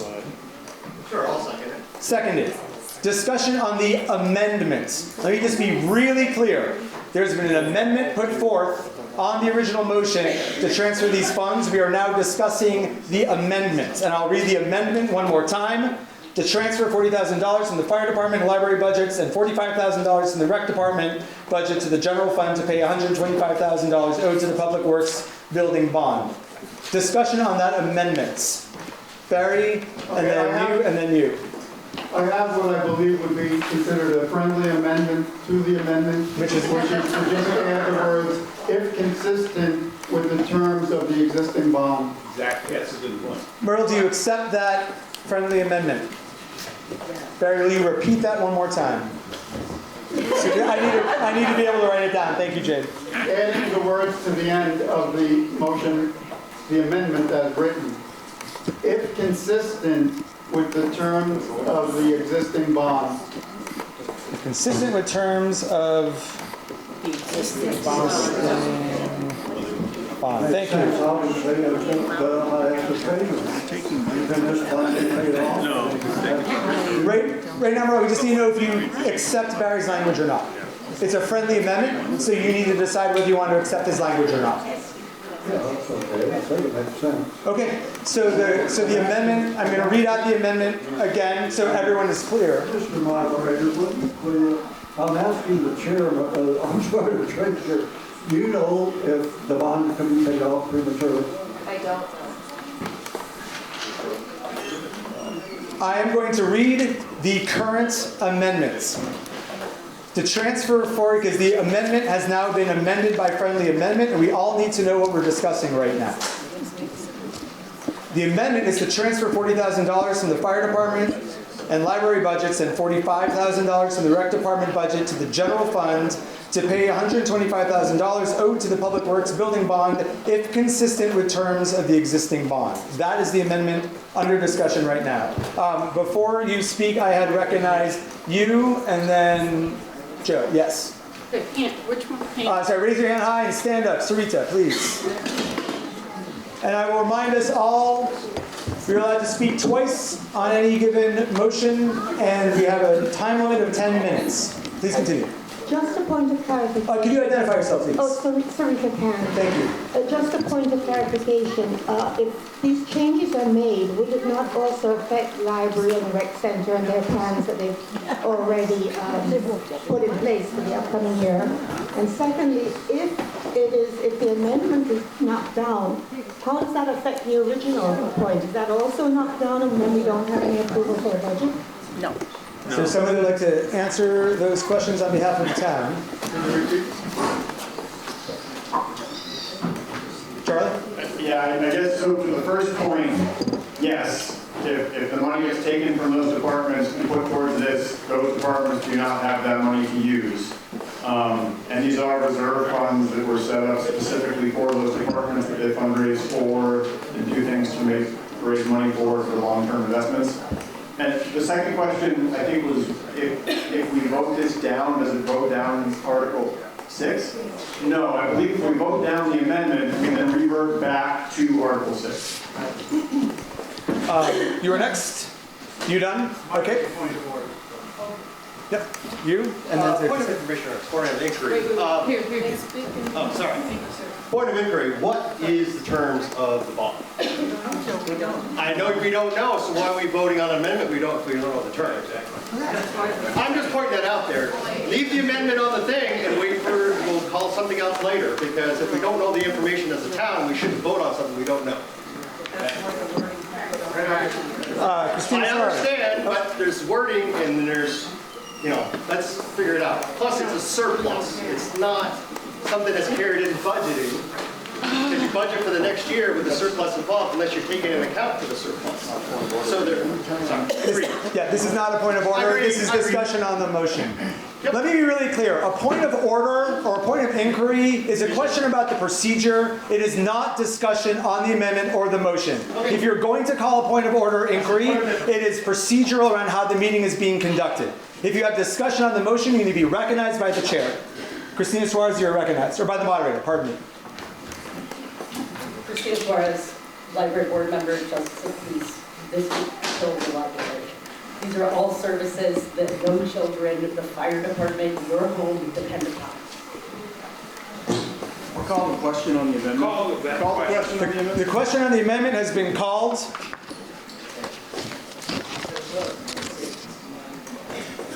The amendment is read. Is to transfer $40,000 from the fire department and library budgets, $45,000 from the recreation department budget to the general fund to pay the $125,000 owed to the public works building bond, if consistent with terms of the existing bond. This vote is on the amendment only, not on the original motion. Is there a point of inquiry or point of order? You're voting on the amendment to the amendment. No, the amendment to the amendment you accepted as a friendly amendment.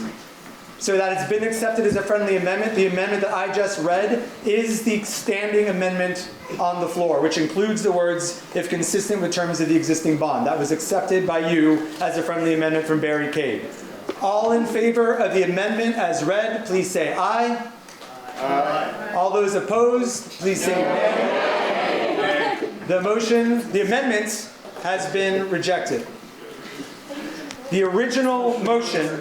I'll accept that, but you're wrong. Merle, if you don't agree with me, you can call for, let's see what the, you can call for appeal.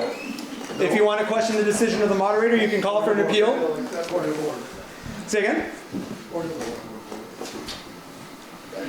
There was an amendment made. Yep. And there was an amendment to the amendment. Barry made a friendly amendment. And the vote was found only the amendment to the amendment. No, you accepted the friendly amendment from Barry.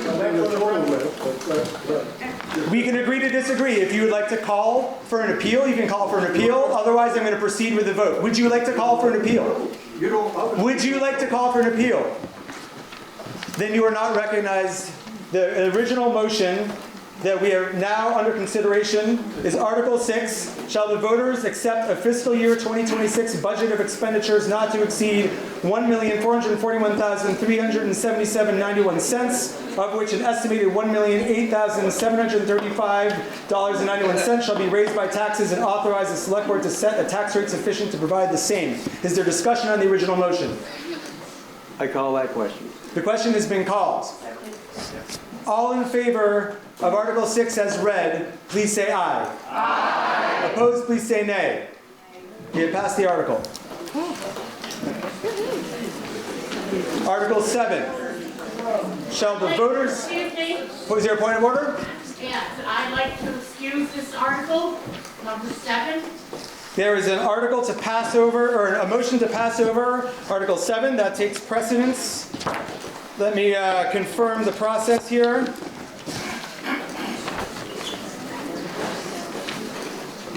An object to pass over, to object to consideration will kill the motion before debate has started. There is no second, there's no debate, there's no amendment to this. This is a 2/3 vote. We must proceed immediately to a vote to pass over Article 7 we need to pass that by 2/3 majority to kill Article 7. And we're going to vote on that right now. And how are you going to do that? Point of order. Go ahead. Is there no discussion on There is no discussion allowed. We are voting immediately. And we will begin with a voice vote unless there is a call for division. Needs a second. It does not need a second according to these notes. I call for division by ballot. So we're about to take a vote. We need to call the question, but then you can immediately call for division. Call for the question. Call the question to pass over Article 7. Is there a call for division? I just heard a call for division, so I recognize that. Yes, you did. The request was for division by ballot. We need to see 7 people support a ballot decision to pass over Article 7. Okay, so let me explain what's happening. A bunch of things just happened, and I want to make sure everyone knows what's going on. So, Article 7 was up for debate. There was a motion to pass over this article before debate started. That means we cannot discuss it. It does not need a second. We go directly to a vote to kill and pass over Article 7. There was just a request for division, which will require a ballot vote. So you are going to vote yes or no on whether to pass over Article 7. A yes vote means we pass over Article 7 and is effectively killed. A no vote means we will proceed with addressing Article 7 as warned. So if you're voting yes, you are voting to kill Article 7. If you are voting no, you are voting to continue debate on this article. This needs a 2/3 vote yes to kill Article 7. If it falls short of a 2/3 votes, the motion to pass over will fail and we will continue debate on Article 7. Is there a point of order? Point of order. Can you please read out what the motion 7 is that we're supposed to be sending this? Yes, I will. So the motion that is being voted, we are not voting on this motion. We are voting to pass over or effectively kill this motion. Article 7 says, shall the voters of Montgomery authorize the suspension of Section 3 of the Town of Montgomery Charter from April 1st, 2025 to March 31st, 2028, pursuant to 17 VSA 2645A, and instead authorize the assessment of local option tax as follows. 1% meals and alcoholic beverages and 1% rooms tax pursuant and according to 24 VSA 138 in lieu of Section 3 of the Town of Montgomery Charter beginning April 1st, 2025. There was no discussion on this. We are proceeding directly to a ballot vote. If you vote yes, you are voting to kill this motion. If you vote no, then we will proceed with moving this motion along with the agenda. Is everyone clear about this? I want to make sure everyone knows what you're voting for. We are not voting on the motion itself. We're voting yes or no to kill the emotion. Or to pass over the emotion. Can we ask why? No, there is no discussion available. Okay, we will begin voting. I thought you had a question. Do you want to mic?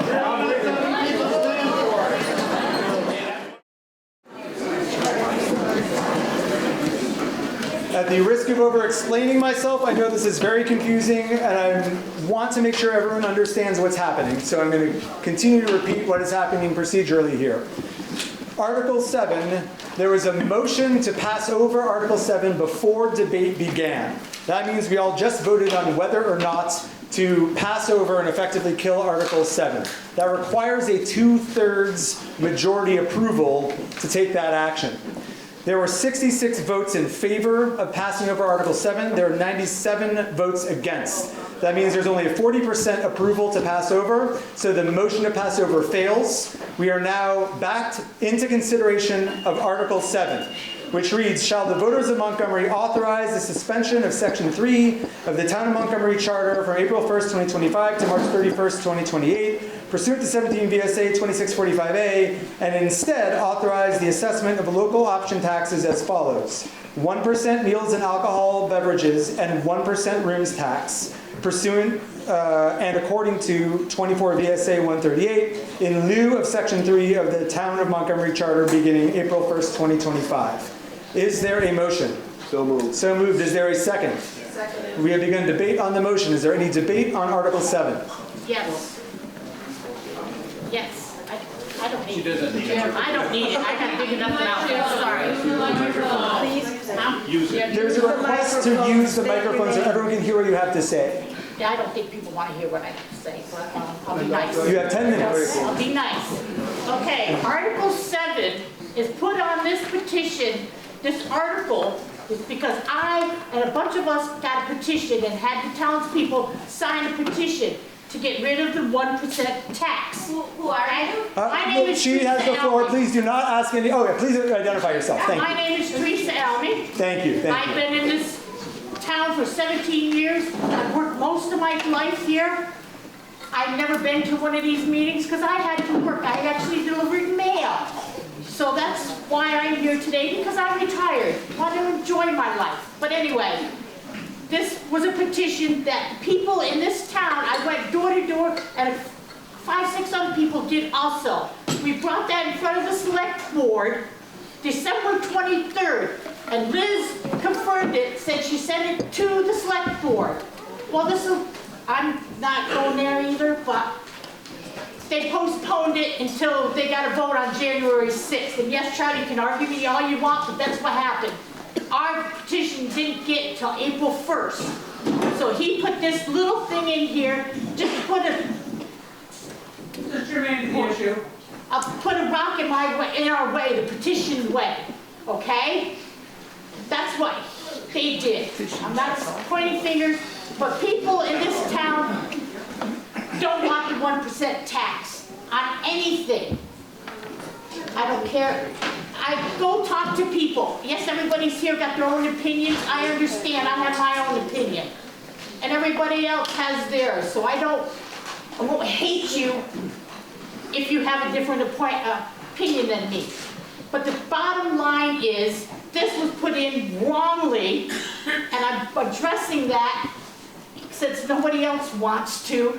A lot of things are wrong. People got smoke in their eyes, seeing what the picture's going to be, but it's not going to be that way. But anyway, I tried to vote this down, and yeah, y'all spoke. But do you really know how this all became? No, because nobody comes to select board meetings. Nobody goes on Zoom. Because people work. I understand this, because I didn't get involved until I stopped working. But you guys got to find out really what's going on in this town. Ask questions. I did a lot of research. A lot. And a lot of other people can give you that information also. But this is not going to be all grand like you think it's going to be. And basically that's all I got.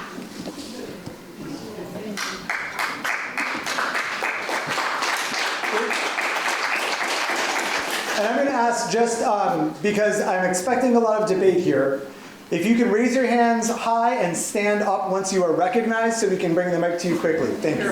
Which one? Your first choice. Sharon Perry. I'd like to have the select board explain what will happen if this article fails.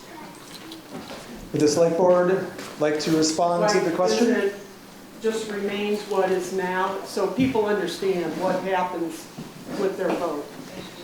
Charlie?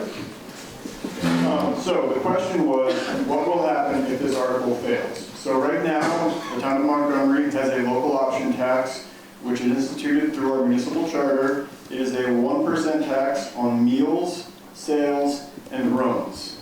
1% meals, sales, and rooms. If this article, Article 7, does not pass, the charter will remain in effect, will not be suspended, and we will continue to have a local option tax on meals, rooms, and sales. And what happens if it fails? Please be recognized. You are next. Can I get the mic? Please state your name. Hi, I'm Ray Heinbecker. I've been living in Montgomery for 40 years. I think this vote is very important because by changing the charter, it will return control of the local option tax to the town of Montgomery, which is why I think this should be voted. And I'd like Charlie Hancock to explain why that charter change should take effect. Charlie, are you willing to explain further? So to the point about, I think to Ray's point about returning control of the town, I believe what Ray was getting at there is that right now our local option tax is in effect via a charter. So state law up until last year required that for a municipality to institute a local option tax, it had to do so through a charter. So next 2 years ago, the town adopted a municipal charter. Right now, the only article of substance in that is the local option tax. So that charter was adopted by the town. Per how charters work, the town adopted the charter then had to go to the House, went through a couple committees in the House approved it, went to the Senate, went through a couple committees in the Senate approved it, had to go to the governor had to sign it, and then it went into effect. That's the process through a charter and how the local option tax had to navigate. Last year, the legislature decided that municipalities can institute local option taxes outside of a charter, so we don't need a charter. So what this article does is it essentially says we are going to suspend the local option tax, which is in the charter, and we're going to institute a local option tax outside of the charter. That is something we can do without a charter, without legislative approval, without the governor's signature. So I think that's what Ray was getting at as far as local control goes. And I will note that this Article 7 would not only suspend the local option tax in the charter, it would create the local option tax outside of it, but dropping the sales tax portion. So right now, we have a local option tax on sales, meals, and rooms. This would suspend the charter, it would suspend the local option tax through that mechanism, and institute the local option tax outside the charter just on meals and rooms. Does that answer your question? Yeah, 1% tax. Yeah, so alcohol is rolled into the meals, I believe. So the three buckets people talk about with the local option tax are rooms, meals, including booze. Most of us have some booze with our meals, and then rooms. So, and it is again it's a 1% tax. Now, through any kind of scenario here, there is no scenario whereby the local option tax becomes 2%. There seems to be some confusion around that. It is a 1% local option tax, regardless of which way it goes. It would never become a 2% local option tax. That's not allowable under statute. Okay, so we're going to go, so you can see 1, 2, 3, 4. I'm Loretta Heinecker, and I just wanted to understand the connection that this tax is important because of the need to upgrade an infrastructure for septic in our town where the buildings are so close together and they have septic tanks by a river going back to the cesspits of the 1800s. Is that true that this tax isn't as needed for that? Am I right? Charlie? So the local option tax revenue is essentially the local skin in the game in the financing framework to support the planned municipal wastewater system. We've got around 95% of that cost covered under current estimates of cost, 95% of that covered through other state and federal sources. The local option tax is the local money into that project. Folks, remember there was a point a couple years ago where the board came forward and said, hey, what about a property tax assessment? That got voted down. So there's no property tax assessment, there's no property tax revenue going into this project in this financing framework. The local option tax is the local money into that framework. So if you look at that funding framework like a stack of Jenga blocks, this local option tax is one that if pulled out would cause that Jenga tower to collapse. It makes the financing of it viable with the local money into the project being the local option tax and the user fees. Does that answer your question? Hi, I'm Roberta Baker. As far as the suspended, the charter, why is it just suspended and not just gotten rid of? Because after 3 years, 2028, then it's going to come back. So that essentially would be, if we pass this and the charter comes back, that would be 2%. No. Charlie, would you like to clarify? Yeah, thank you, Roberta. So the way that the legislature passed the law that enables towns to do a local option tax outside of the charter, the process laid out in that law is that a town, if it has a local option tax in a charter, would need to suspend the charter for 3 years, institute the local option tax through a separate mechanism, and then the 3 years would essentially be the window the town has to go back and clean up the charter. If that makes sense. So the 3 years was the legislature basically saying, if you do this, you're going to have to go back and fix your charter. You got 3 years to do that. Now, if the town did not go back and amend the charter within a 3-year window, I am not 100% clear on what would happen, but it would not create a duplicative local option tax. Because again, local option tax can only be 1% on one or all of those, 1, 2, or 3 of those buckets.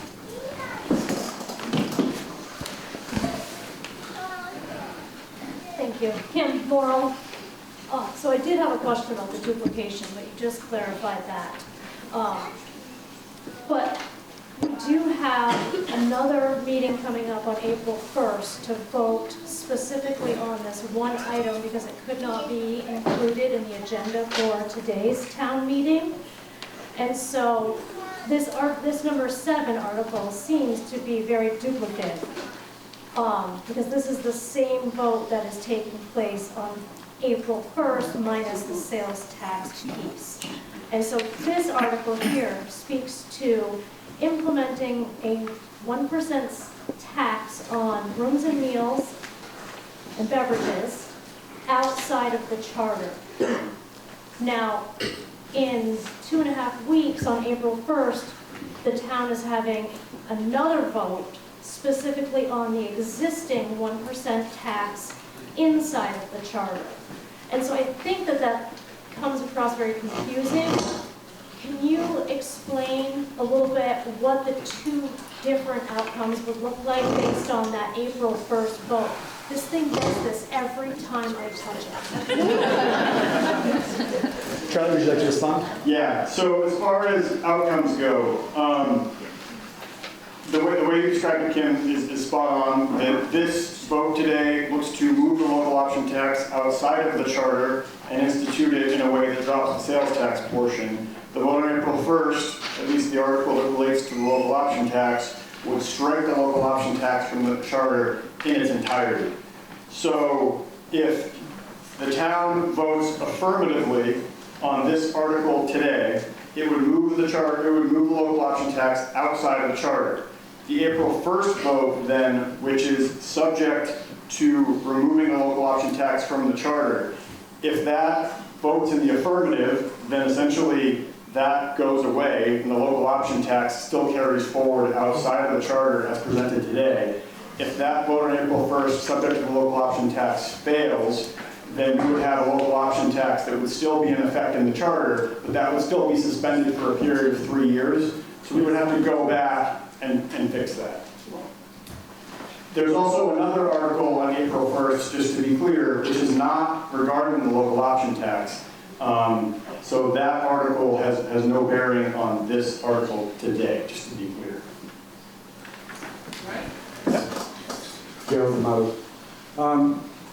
So just for clarity first, and then I do have a point. This is just for clarity. If we vote this down, then the April 1st vote will be the thing that we'll be voting on. If we vote it up, then the sales tax will move to outside of our charter and into the town. Is that correct? Am I understanding that correct? Charlie? So I believe what you said is correct, that if this gets voted up today, local option tax was outside the charter, without the sales tax portion, the April 1st vote subject to the charter is essentially a moot point, unless we remove it altogether, which then would essentially take care of the future 3-year cleanup, assuming this one passes. And then if this one does go down today, we move forward as everything stands right now, which is a local option tax in a charter on all 3 buckets. And April 1st, the voters have the choice of whether to leave that as is or strike the local option tax in its entirety. Okay, so here's first of all, I wanted to get discussion on the floor about this because there seems to be a lot of non-clarity around here. There's a lot of people who are not really clear on what is actually going on. And so, like, that's why I'm trying to ask for this clarity on here. Because I don't want a local options tax, okay? Honestly, that's where I'm at. This is my discussion. As up front, it was talked about like it was going to hit tourists, whatever. But the reality is that, like, I know that I'm the one who buys the coffee at the Jolly. I'm the one who goes to the Shoe. I'm the one who goes to Sylvester's. I'm the one who frequents these establishments, much like everybody else in this room. We are the ones who are paying for this. So if we were going to fund it, why not just throw out a tax straight out to us? Because it's acceptable, because it was an easy way to do it, that's why. Because it's made to be couched in a way that it's going to hit tourists. But let's be really clear, okay? And I want to make sure that you all understand. The way that the wastewater thing is going to work out is just that there's going to be an influx of people into here. The median income over here is going to be $33,000. He has the floor. Hey, $33,000 he has the floor. And as $33,000 a year, those people will be buying food locally here just as such. And that money will be coming from us, not tourism, us. All the money will be coming from us. And so if you're ready to pay the extra money every single day, good for you, but I am not. I'm done. Thank you. All right, let's see a sign of hands. We're going to go Call the question. 1, 2, up. The question has been called. That happened.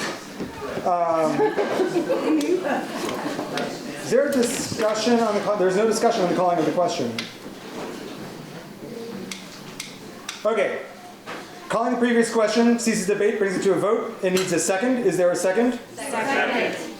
There is no debate, there is no amendment, and this requires a 2/3 majority vote. And just to be clear, is this a vote to call the question or a vote on the question? This is a vote to call the question. So this is a vote, let's be super clear.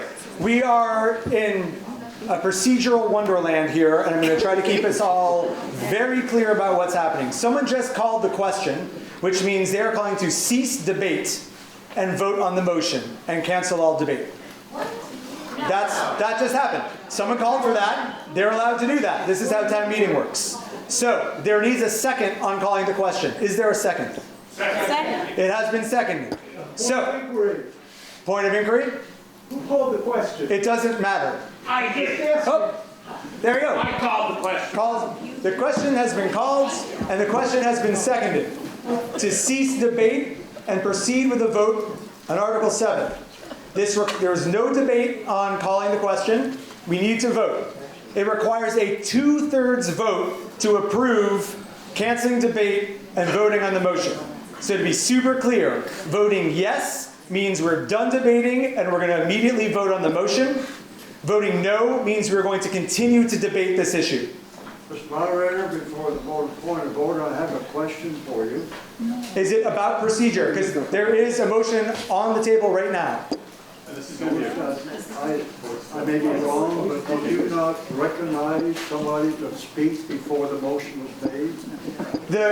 Calling the question needs to be recognized when it is called, not before everyone has had a chance to be called. I'm just asking, didn't you recognize somebody to speak before that motion was made? I did not. It was called as soon... You said you, and then somebody called the question. Oh. Yeah. Oh, sorry, I misunderstood your question, Merle. My apologies. Well, my understanding is calling the question still overrules the active motion. It's a primary motion that overrules and needs to be acted on immediately prior to continuing with debate. That's my understanding of when a question is called, it needs to be acted on immediately. Is there a further point of order? Just if I may, I want to say something about that amendment earlier. Merle, that is not on the table. That is not on the table. We are not discussing that right now. We are not discussing the prior amendments from items that were passed 2 orders ago. There is a motion on the table to call the question. The friendly motion made one motion. So I want to say to you that I was wrong. I apologize to you and everyone. I want you to cut me. Apology accepted. Thank you for your apology, Merle. I accept it. Right now, We are trying to hold order around a calling of the question to cease debate. We are going to vote right now on whether to cease debate or whether to continue debate on Article 7. A vote yes means we will we will cease debate and vote. A vote no means we will continue to debate this item. It requires a 2/3 majority. All in favor of calling the question and ceasing debate, please say aye. Aye. Those opposed, please say nay. Nay. It sounds like the 2/3 of the aye have it. We have called the question unless there's a call for division. No way. Oh, come on. I need to see 7 people raise their hands if you want to take a ballot vote. 1, 2, 3, 4, 5, 6. Oh, hold on. Oh. Could be by hand. If they're calling for division by ballot vote, then that's what we have to do. Okay. Division by ballot. There's a call for division by ballot. We have 7 hands. Voting yes by ballot means that we will cease debate. Voting no by ballot means we will continue to debate. Who needs a little piece of paper? Here we go. I need one of those. It's my gavel. Okay, so we have a vote on whether or not to cease debate on Article 7. 102 voted yes, 38 voted no. That is 73%, which clears the 2/3 requirement. We are now proceeding immediately to a vote on Article 7. There is no debate. There is no further discussion. Article 7 reads, shall the voters of Montgomery authorize the suspension of Section 3 of the Town of Montgomery Charter from April 1st, 2025 to March 31st, 2028, pursuant to 17 VSA 2645A, and instead authorize the assessment of local option taxes as follows. 1% meals and alcoholic beverages, and 1% rooms tax, pursuant and according to 24 VSA 138, in lieu of Section 3 of the Town of Montgomery Charter, beginning April 1st, 2025. All in favor of the motion as read, please say aye. Aye. Opposed, please say nay. Nay. Sounds to me that the ayes have it? Yes. Yes. Do we have a ballot? If you want to call division for a ballot, we'll need to see 7 hands. Second it. We need 7 hands to call for division by ballot, to take a ballot vote. 1, 2, 3, 4, 5, 6. We're voting again. So, a yes vote is in favor of the motion as written in the warning. A no vote is against it. 4, discussing Robert's Rules of Order. I'm actually not exactly sure if it's written down there, but there is 2 ways to call for division. One is division by hand vote. Anyone can call for that, and we will immediately raise hands.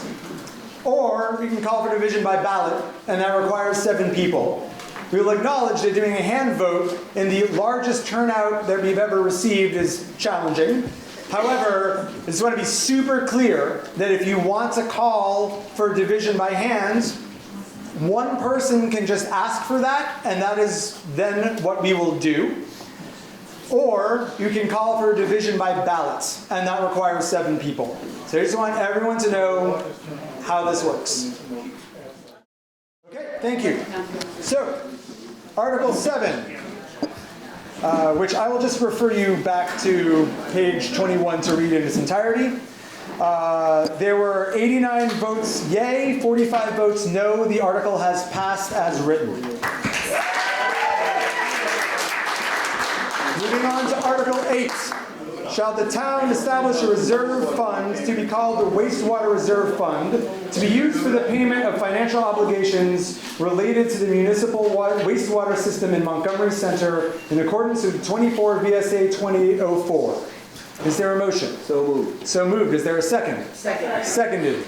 Debate on the motion.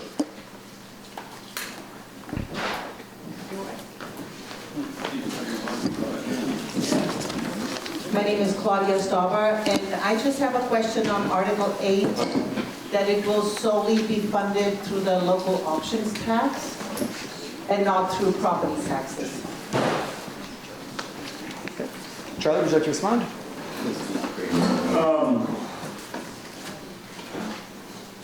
So I have to kind of differentiate between intent and as written. I'm reading the text again. I mean, as written, there's nothing that would bar future deposits into that fund from something other than the local option tax. But the intent of this is to essentially just create a receptacle for the local option tax money. So, textually interpretation, there's nothing barring future deposits into this from some other funding source. But what this is creating is essentially saying that the monies raised in 7 will go into 8. Did I answer your question? No, I do have, I would like then to make an amendment. Can you pass the microphone? Who is this? My name is Claudia Stauber. In that case, I would like to make an amendment that it cannot be funded from property taxes. There's an amendment on the table to add the language. Motion has been seconded. The amendment has been seconded.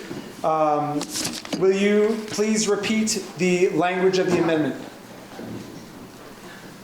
Article 7 cannot... Article 8. Article 8 cannot be funded through property taxes. There needs to be specific language that we literally add into this text so that we can vote on it. So are you requesting that we add the words "and cannot be funded by property taxes"? Is that the correct language? That would be wonderful. "And cannot be funded by property taxes." You seconded before the language was clear. Do you still want to second that language? I would like to offer a friendly amendment. You hold on, just hold on.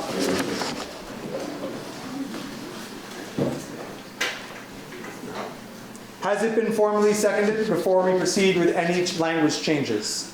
I'm going to slow this process down so that we're not leapfrogging really quickly procedurally. So, the amendment as it stands is the language "and cannot be funded by property taxes." Is there a second to that amendment? Yes, second. It has been seconded. You've been recognized. My name is Jeremiah. The friendly language I would like to propose would be that it state solely derived from the local options tax, thereby negating any of the other funds that would come from. We're going to need some clarification on that language. I'm sorry to be procedural here, but we have to vote on very specific language. Actually, I'm not sorry to be procedural. Solely from the monies received from the local's options tax. Are you asking to strike the language "and cannot be funded by property taxes," or to remain that, to leave that language intact? Solely would negate the need for the rest of it. Has that been accepted as a friendly amendment? Yes. So the amendment now reads, appending to the end of the motion, solely from monies raised from the local option tax. That is a friendly amendment that has already been seconded, so that is the amendment that is on the table for discussion. So right now we are explicitly discussing the amendment. We are not discussing the motion as written. We are discussing the amendment to the motion. I'll recognize Charlie. I just want to remind folks that every year we pass a budget. The budget has reserve fund allocations in the budget that get reviewed and voted on by the voters every year. So in order to make a reserve fund allocation, the voters during that year would have to approve it anyway. So I understand, I think, the intent, but the ability is already there annually for the voters to say yes or no as to a reserve fund allocation from property tax receipts. Discussion on the amendment. Barry. The amendment as written would prevent grants or gifts from going into that fund. Christina. To concur, I was going to say that we can't have. Oh no, please use the mic and We can't have a bake sale to raise funds for this if we put the word solely in. Right. Further discussion on the amendment. Just a question. Don't you address the issue with Article 9? If you read it, it addresses, I don't need that. It addresses Article 9, addresses Article 8, doesn't it, Charlie? Charlie, would you like to respond? Yeah, I mean, it does, Woody, although I guess if you read the language in Article 9, it doesn't have any exclusionary language saying that money could not be put in there from another source. So again, it leaves it open-ended, could happen, but again, I will say that reserve fund allocations are voted on by the electorate every year. So if people don't want property tax receipts going into a reserve fund, you just vote no at the town meeting. The one that's up now. I'm Cindy Gilchrist. My question is, if we pass this, then would it prevent the allocation of reserve funds for this? The amendment as written will only allow local option taxes to go into this fund. No other funds other than local option taxes, as the proposed amendment reads. Dan? Am I correct in thinking that any unreserved funds or unspent monies at the end of a calendar or fiscal year would also be precluded from being rolled into this reserve fund as amended? As the amendment reads, there are no monies at all whatsoever that can enter this fund other than local option tax, unless I'm misunderstanding the amendment. That's perfect. So the answer to that question would be no. No unreserved funds or other surplus funds could be directed into that fund. Are there people who have not yet spoken that would like to speak to this amendment?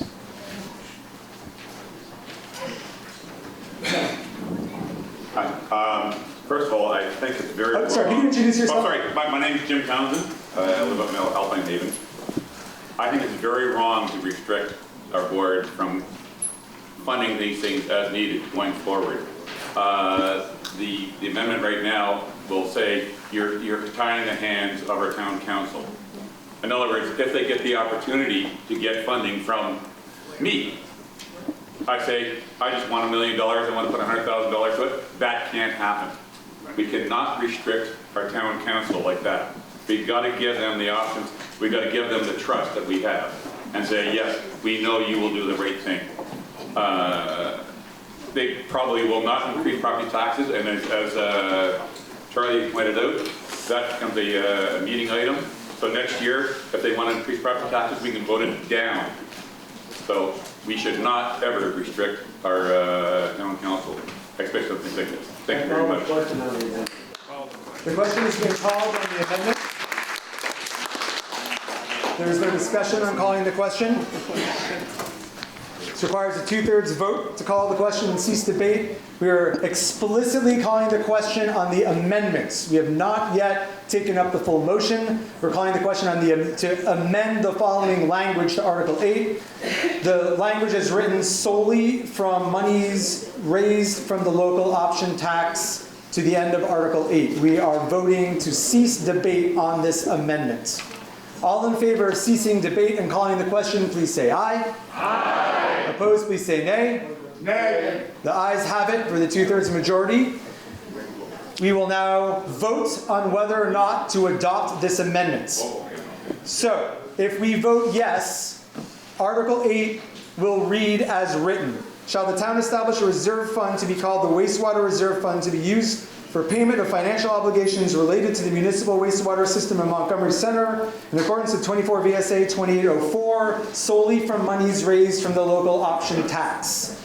That amendment is what we are voting on right now. If you vote yes, it'll be to include the amendment. If you vote no, it'll be to reject the amendment, and then we will then return to the original motion as warned. All in favor of the amendment, please say aye. Aye. Opposed, please say nay. Nay. The amendment has failed. We are now in debate on the original motion as written, Article 8. Further discussion on the motion. I'm going to prioritize folks that have not yet spoken. I'm going to invite anyone. Oh, sorry. We are. Sorry. Was there a vote called? Vote on. All right. The question has been called to vote on Article 8 and cease debate. Again, there's no discussion on this. This requires a 2/3 approval to cease debate and vote on Article 8. All in favor of calling the question and proceeding with the vote, please say aye. Aye. Opposed, say nay. There we go. We have ceased debate. We are now we get to vote on Article 8 with no further discussion. The article, as written, shall the town establish a reserve fund to be called the Wastewater Reserve Fund to be used for payment of financial obligations related to the municipal wastewater system in Montgomery Center in accordance with 24 VSA 2804. All in favor of Article 8 as written, please say aye. Aye. Opposed, say nay. Nay. Article 8 has passed. Article 9. Shall the town appropriate the revenue generated from all local option taxes to fund the wastewater reserve fund for the purpose of repaying debt obligations related to the municipal wastewater system in Montgomery Center? Is there a motion? So moved. Is there a second? Second. Moved and seconded. Discussion on Article 9. Barry? I just want to point out that the town funds it through a bond. That bond guarantees payment of the bond through any source, including the municipal taxes. So if the option tax is insufficient in any year to pay what the bond payment is, it goes back to the taxes. Further discussion? Joe D'Amato, I know you guys have heard me, and I'm going to let you guys hear exactly how I feel about all of this so that you have a clear understanding of the reality of the situation. And I know that somebody said that I was talking about things in opinion, but I derive the fact that the median income of this town is $34,000. $34,000. Okay? So as we're getting a maybe it's not exactly that, but it's pretty close.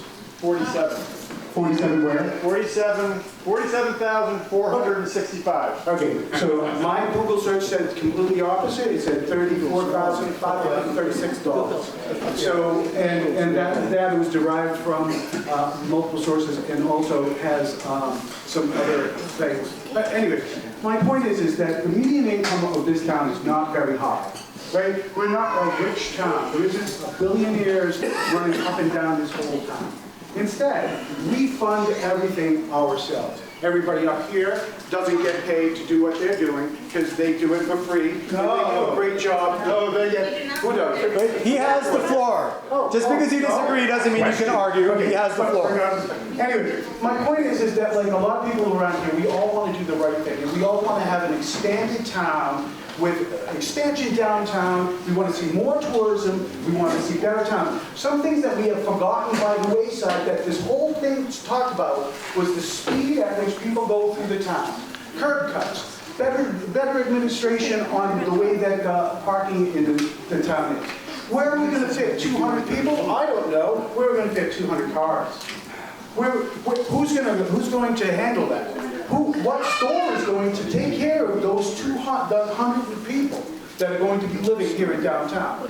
So that's are we going to be growing that fast? How do you think that's going to go? And then on the Vermont State website, it states very clearly that the very purpose of these grants is to expand rural towns into downtown areas that are capable for affordable housing. That is specifically stated on the website. Anybody who tells you differently is lying to you. That is the stated very purpose of the whole point. And it went from what? Originally we were talking what? 12, I don't know. But lower money, we're now up to $16 million.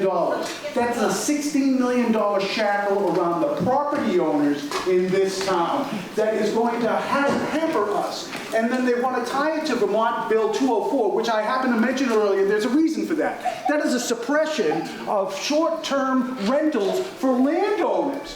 So if you are owning land and you thought you might be able to turn over your land to do what you want to do with it, they want to suppress that. They want to change that and want to stop that with Vermont 204. And that has a lot of local support, no matter what anybody says. Because there are certain people that want that to happen. But I don't want that to happen because I want my property to be my property. And I want to own it, and I want to be able to do on it what I want.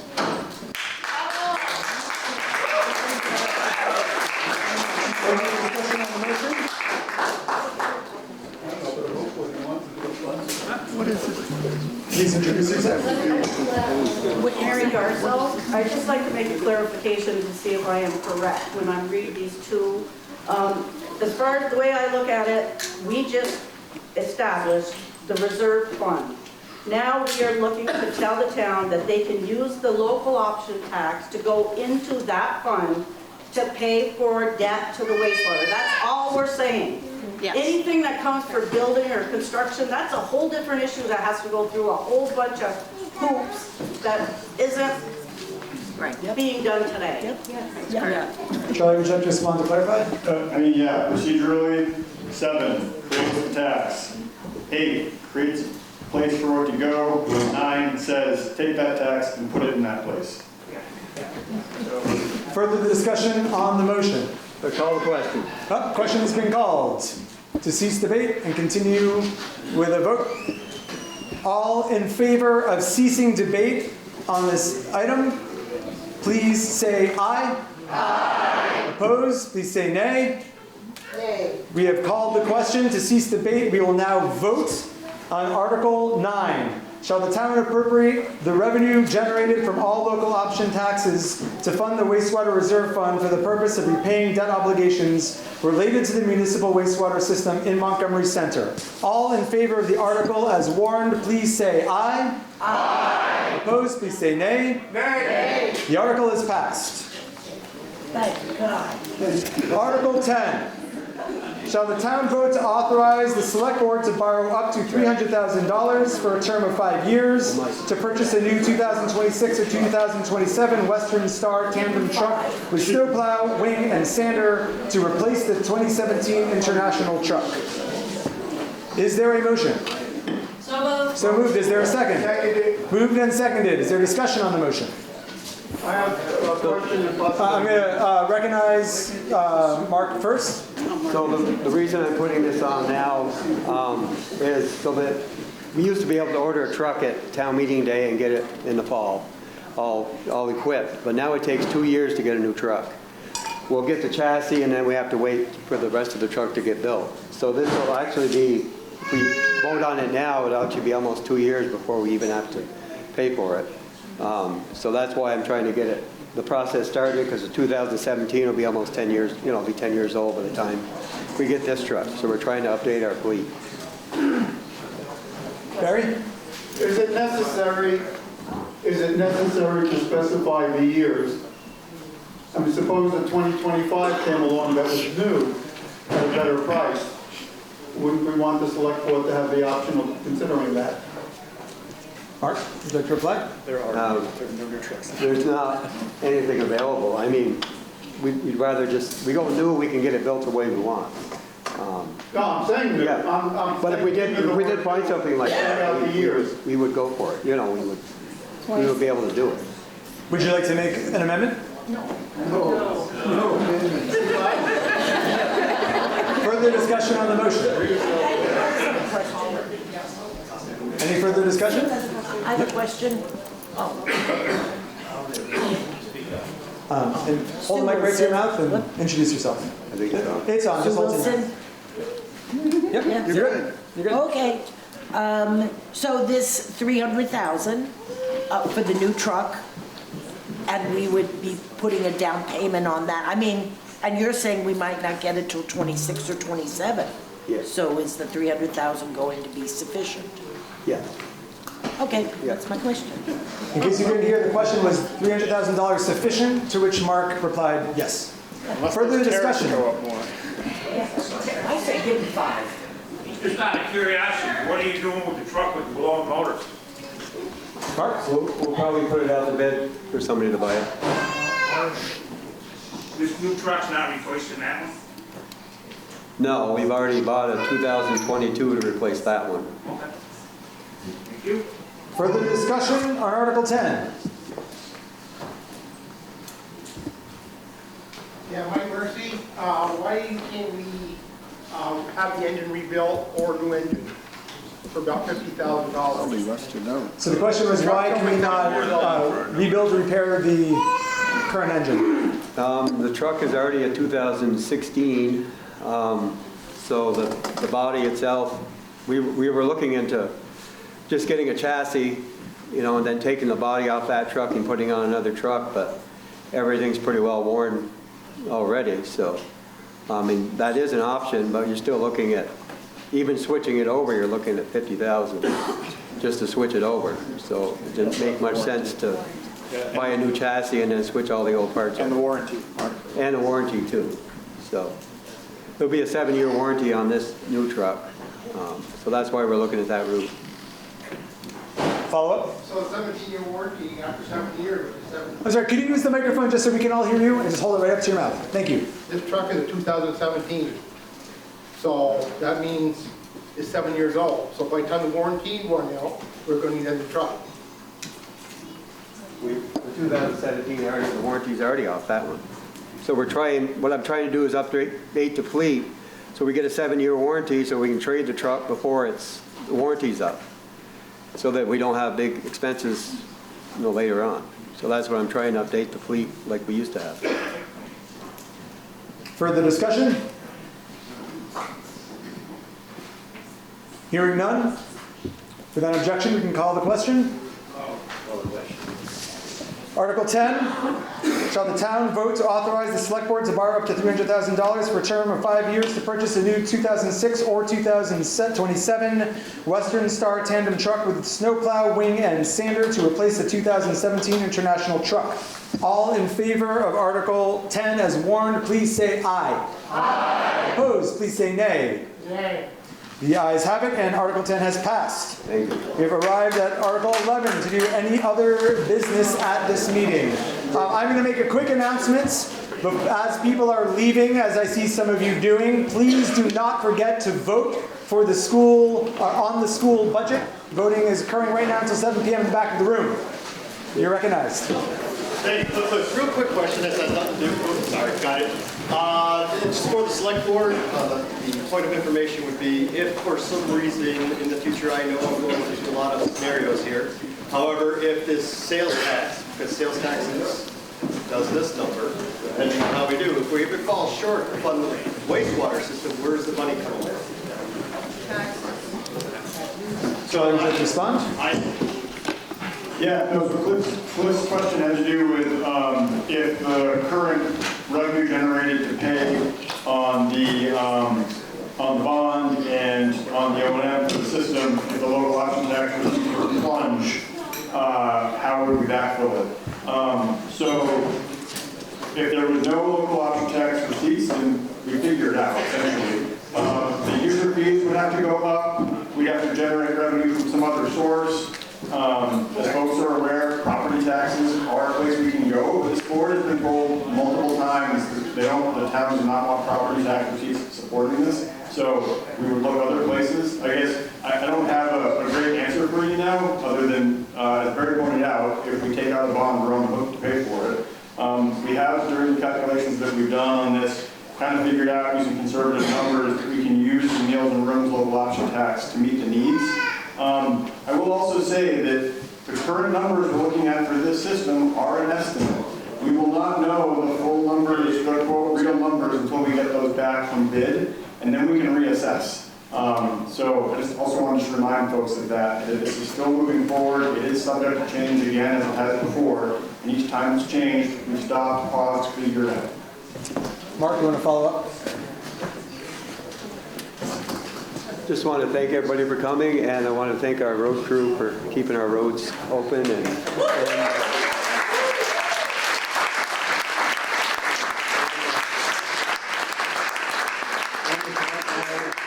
all the volunteers and everybody that works for the town. You know, we put a lot of countless hours in, and we appreciate it.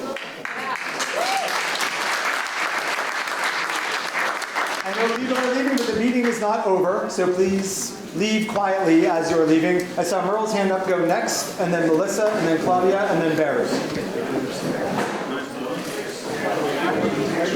Please be quiet as you're leaving the room. The meeting is not over. Back to the money. If you look on top of page 30, there's $190,000 in the capital improvement fund. As pointed out earlier, there's over $212,000 surplus in some departments. That's over $400,000 sitting in the back doing nothing. And why in the world? You don't want to spend $25,000 of that money, let's say $42,000, stay on there. But I'm going to offer that motion again, but as a request. Motion to request that the select board transfer that money, that motion forward. I enter that motion as a request to the select board. Okay, so I'm going to read the motion that is now on the table. A motion has been made from the floor. So motion to request that the select board transfer $40,000 from the fire department and the library budgets and $45,000 from the recreation department budget to the general fund to pay the $125,000 owed on the public works building bond. Is there a second on the motion? We need a second before we can discuss. Is there a second on the motion? We need a second to be able to discuss further. I'm not hearing a second for this motion, so you will not be able to consider it. Is there a, so we had a stack here. Melissa, you are next. Yeah. I'm just going to read this. Hold the mic right up to your mouth and introduce yourself, please. Special birthday today. Can you hold the mic to your mouth and please introduce yourself? My name's Melissa Haberman. Right up to your mouth. Thank you. It is on. Yep, it is on. Just hold it close. So did you know that there's a special birthday today? Today, this day in history, the state of Vermont was born on March 4th, 1791.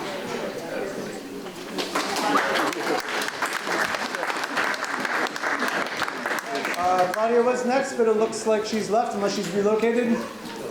Okay. Any other? Scott, you're next.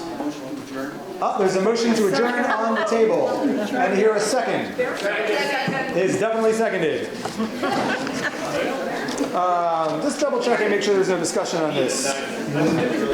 Nope. No debate.